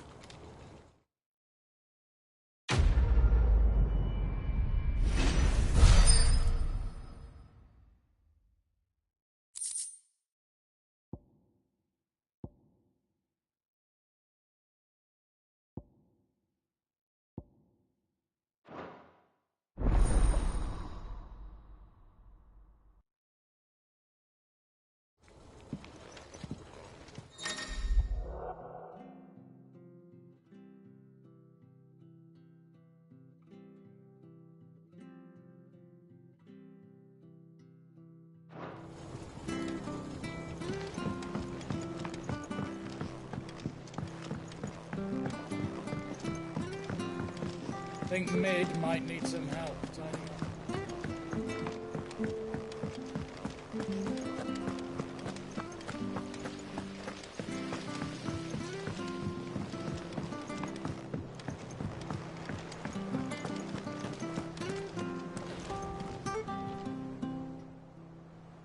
Oh, I wasn't expecting you back so. All done? Clive, did you get my letter? That's why I'm here. Shh. Otto won't be listening. Is this better? A little. Listen, I've some bad news.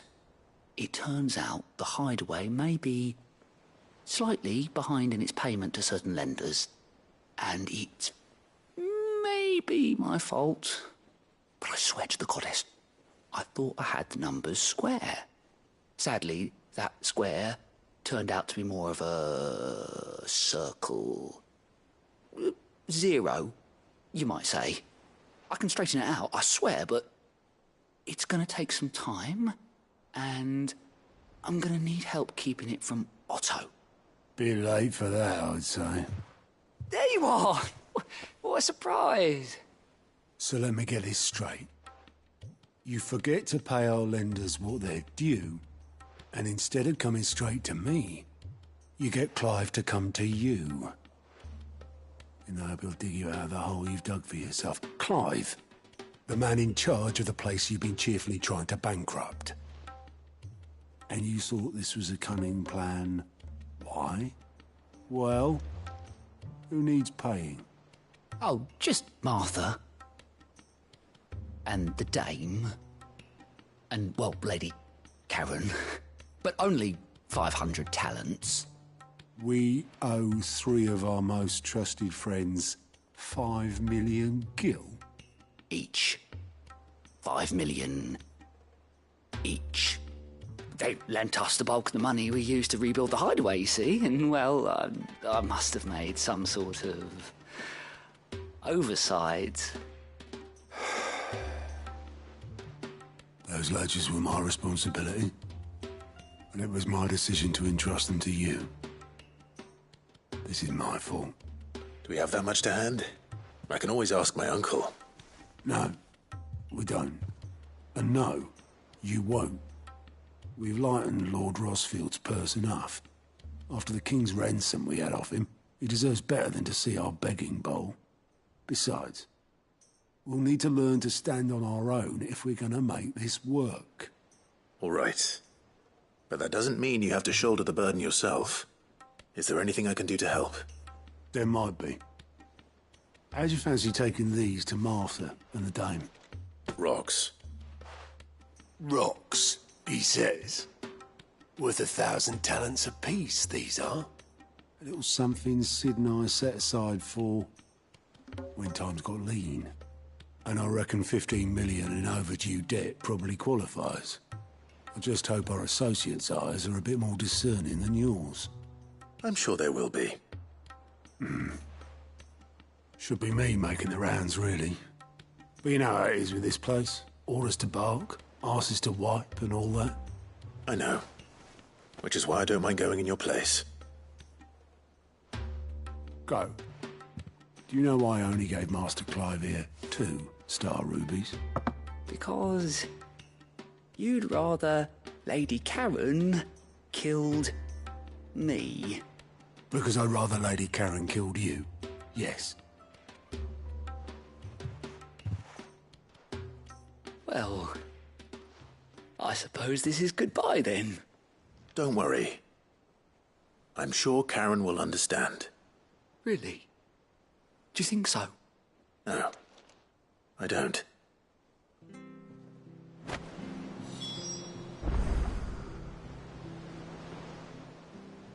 Clive! Quick look. Always something in there.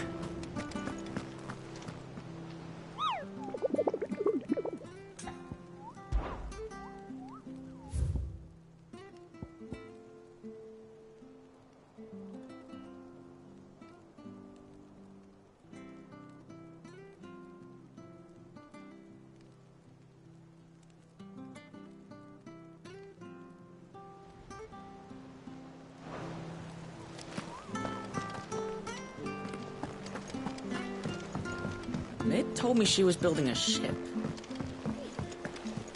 Is that the thing Tomes helped?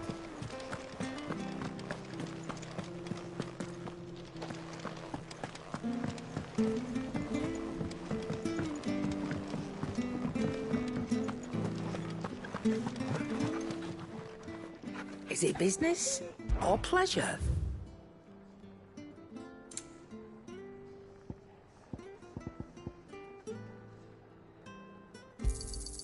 You'll not find a better price than that. You're rubbing me blind, you know. You'll not find a better price than that.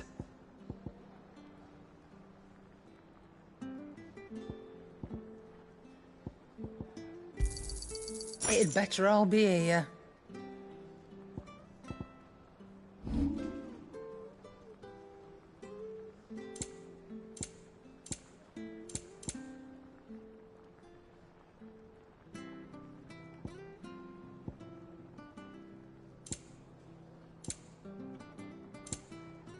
Come again.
Or don't.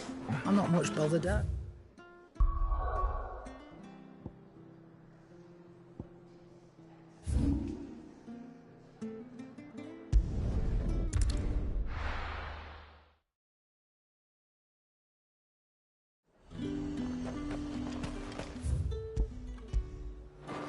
there's talk. How the hell is anyone supposed to...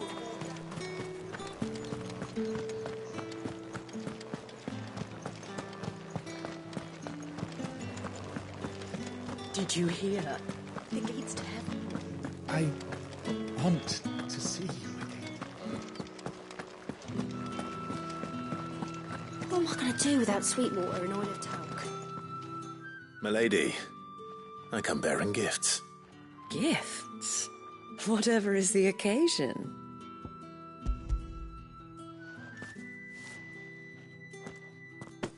Oh my. Clive, you really have outdone yourself. Otto asked me to give it to you. To settle the Hideaway's debt with the Veil. And to compensate you for the time it took us to do so. You disappoint me, Clive. I thought you might finally be warming to me. Tell Otto he can keep his baubles. I tried to tell him as much the first time around. The man owes me nothing, nor does the Hideaway. My contribution to the restoration effort was made freely and willingly. It was the least I could do. You once told me Sid did you a kindness. I'd like to do the same. Please, accept it. For my sake. And for Otto's. For all of us. For all you've done. It is rather fetching, isn't it? Very well. Otto is lucky to have you, Clive. I doubt anything could ever replace his son. But you and the others at the Hideaway are the closest thing he has to family. Otto had a son. Long ago, yes. Sid told me Otto lost him when he was just a boy, and blamed himself for not being able to stop it. I don't know how it happened, whether there was anything he could have done, but it was clear that it weighed heavily on him. I didn't know. How could you have? I doubt anyone did. Besides Sid, I've never met a man more keen to bear his sorrows in stoic silence. An ill habit, given that both have always been surrounded by friends desperate to help them. I'm beginning to see that.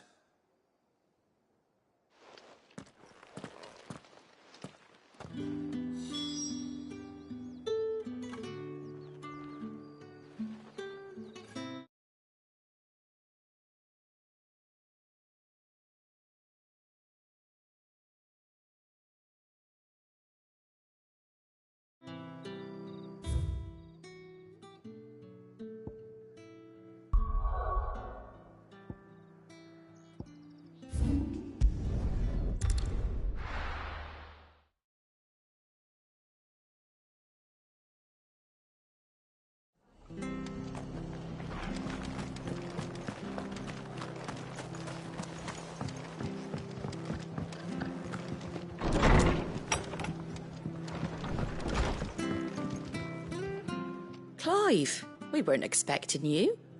I wasn't expecting to be here, but it seems we still owe you a considerable amount of coin for your help with our rebuilding efforts. And though I doubt it's what you were expecting, we were hoping you'd take this as payment.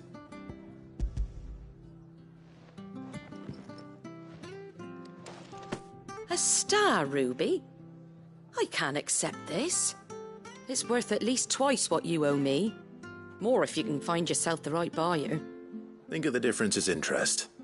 Interest? If word got out I charged that much, no one would ever borrow from me again. Anyway, why are you the one here asking me about this? I'd have expected Otto. Bit much sending the Lord Marquis out to settle your debts, isn't it? The old goat working himself to death again. Something like that. Most days I think he's the only reason the Hideaway's still standing. Same as always, eh? Back when the place was nothing but a twinkle in the eye of a recently retired Lord Commander, word is he was the first one Sid reached out to. Probably knew that without his strong arm and level head, the idea would never get off the ground. Sid may have been the face of the hideaway, but Otto's always been the backbone. And when Sid passed away, we were all worried that would be the end of it. That Otto would just give up. His death was hard on everyone. But it must have hit Otto hardest of all. But he didn't give up, did he? Quite the opposite, in fact. If I recall, he was the one who nominated you as Sid's replacement, and rallied the rest around you. I reckon what he saw in Sid, he saw in you too. And don't we all? Doesn't hurt that you're half as stubborn and twice as handsome, neither. That, and you keep good company. I suppose I do.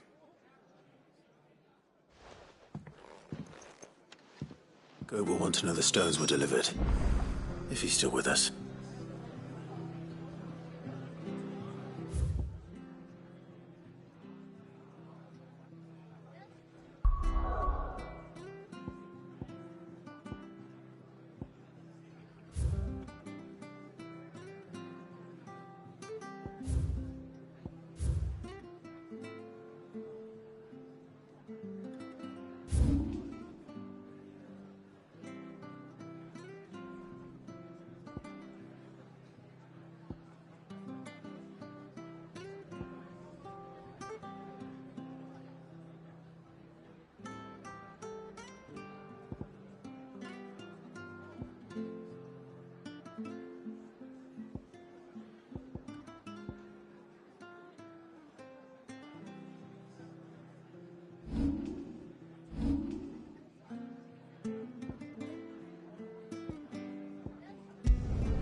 Mid told me she was building a ship.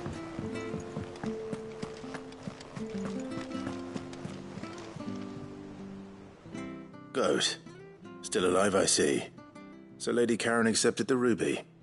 Ah, about that. I tried my best, but she was just too stubborn to take it.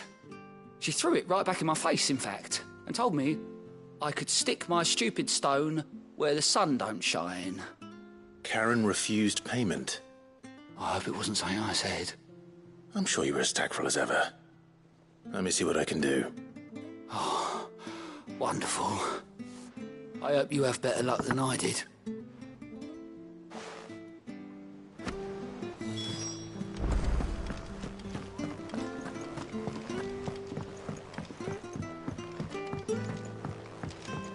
The Enterprise will have 4 mithril engines, each needing its own displacement stack.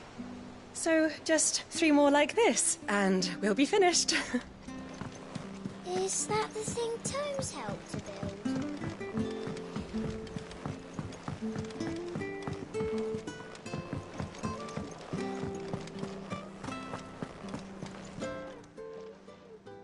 Lady Karen, Goat tells me you weren't happy with our offer. Would you prefer the debt was repaid in coin? What debt? I don't recall lending any of you like me hard-earned gil. I may have tossed a talent or 2 in the hideaway's coffers, but those were donations, and you can hardly call it charity if you go asking for it back. Of course not. But one good turn deserves another. And our circumstances have changed. Surely you wouldn't shun the gratitude of a pauper who happened to have become a prince. Oh, so you're a prince now, are you? Fine.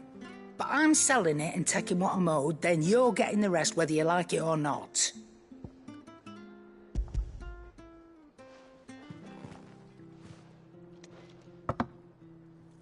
Where'd you even get this?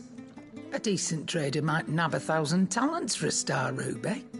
A canny one, meanwhile, might claim it were nicked from the belt of Sid the Outlaw himself and ask twice as much. Might be I already have a buyer in mind. Might be you even know her. A fine continental maid whose beauty's only eclipsed by a guile in commerce. You wouldn't mind, would you? Not at all. Just be sure to tell her that it's always a pleasure doing business.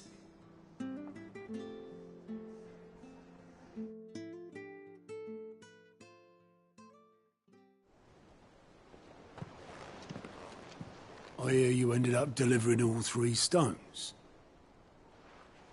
Thanks to this lump. I sometimes wonder what I pay you for. Speaking of which, I still haven't been paid last month's wages. Oh, so you remember what's owed to you, then? Get your ass behind that disc of yours and don't get up before those ledgers are square. Right away.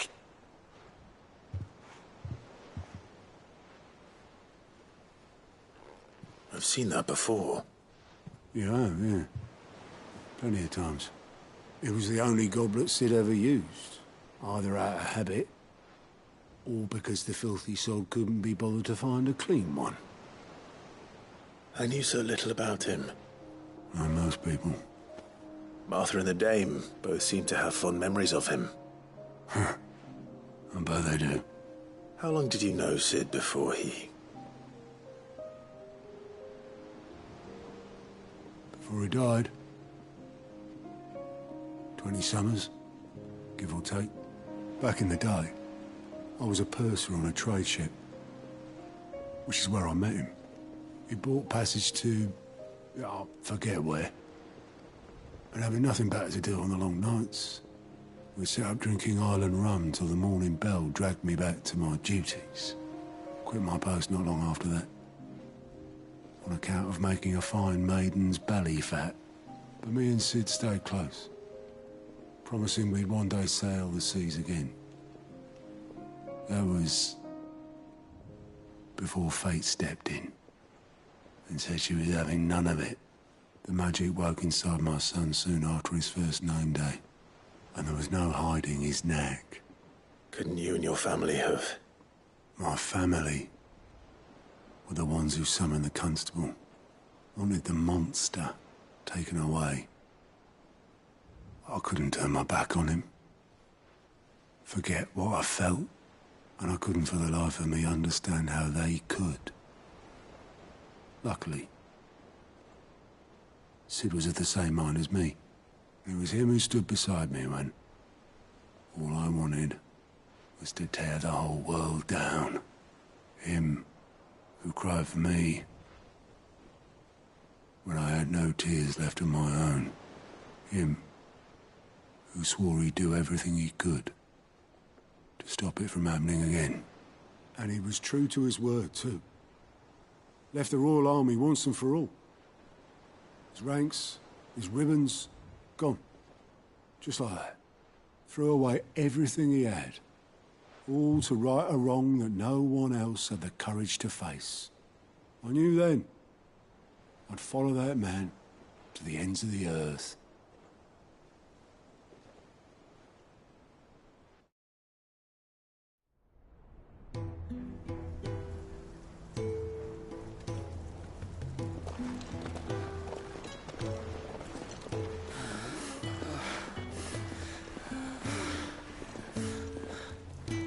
He was always too clever for his own good, was Sid. Saw the world for what it really was, while the rest of us were content to go along with the lie we were shown. And it can't have been easy, bearing that burden alone.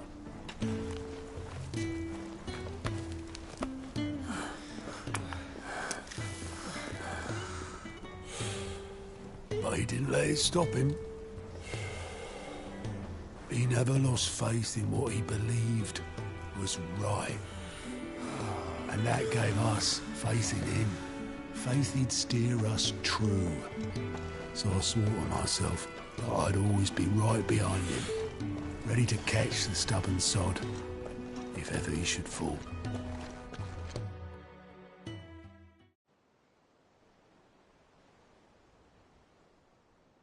But I couldn't even do that.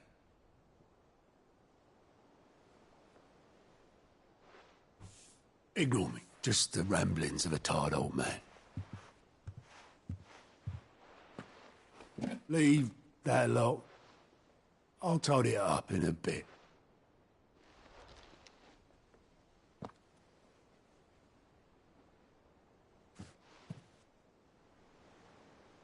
This is Sid's handwriting.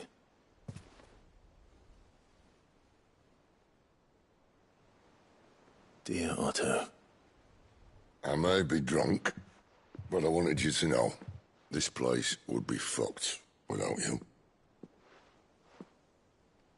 Love you, you grumpy old sod.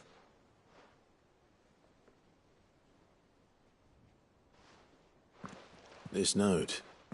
Hmm? What about it? Sid was right. Without you, we'd all be lost.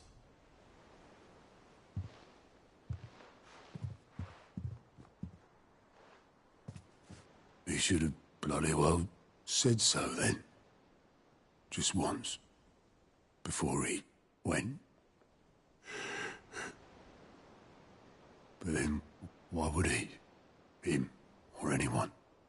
I'd only have told him to piss off.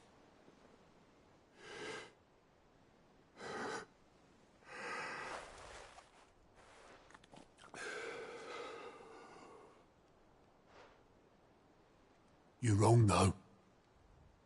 Both of you. It was never just me keeping the hideaway afloat. It was all of us. I just shoved people in the right direction, and I barely seem to be able to do that anymore.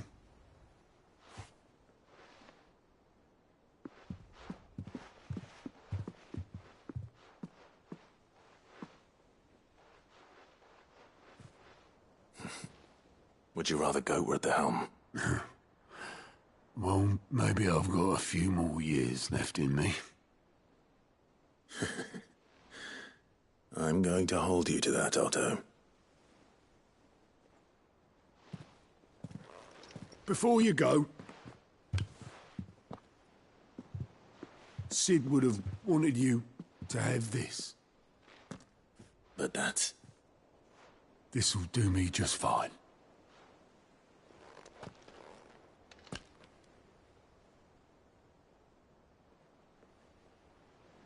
Thanks for the ray of sunshine. I'll see if I can't pay you back. Already have.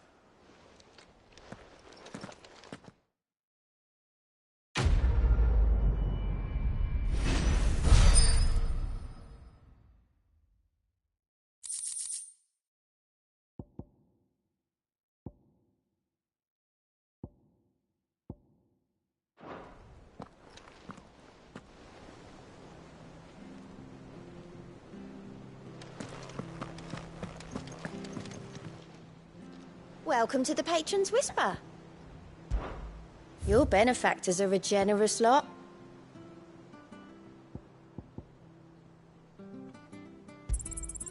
You earned this.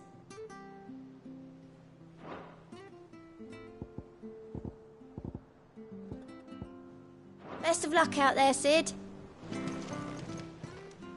Clive! Quick look.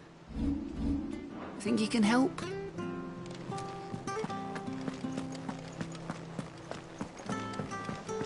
Mid told me she was building a ship. Is that the thing Tomes helped to build?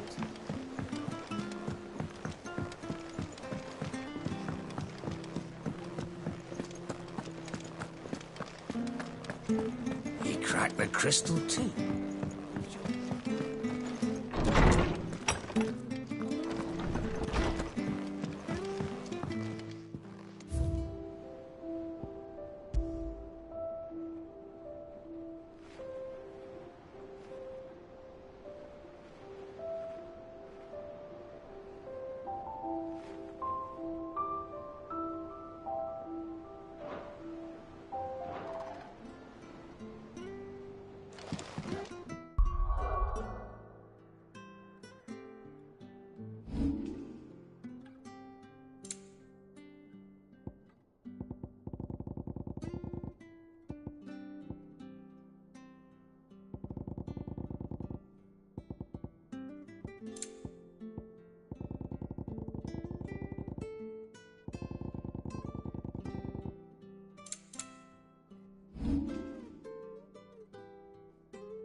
What do you need? What's Sanfordine, dear?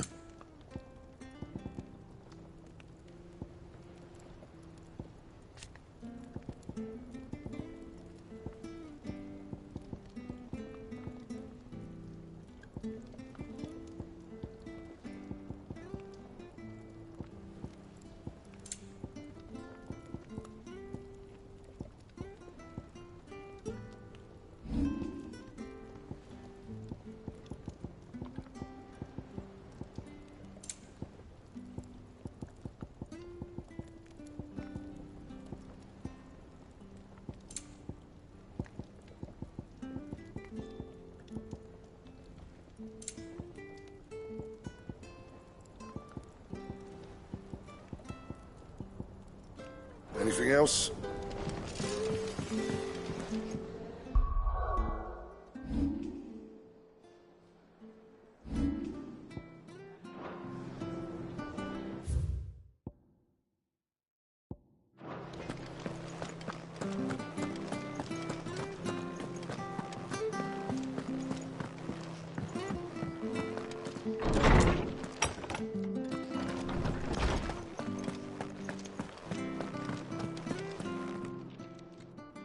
My knowledge is yours. I have a few new notes that might interest you.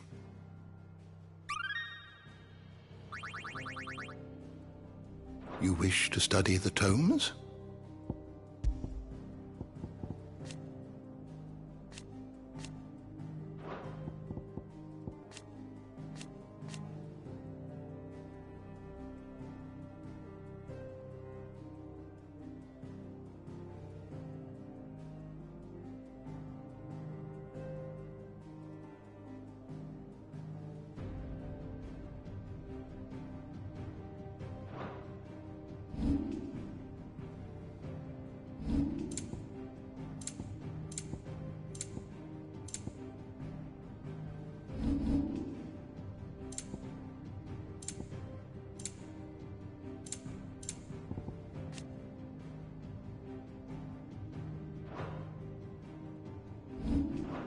Did you learn everything you needed?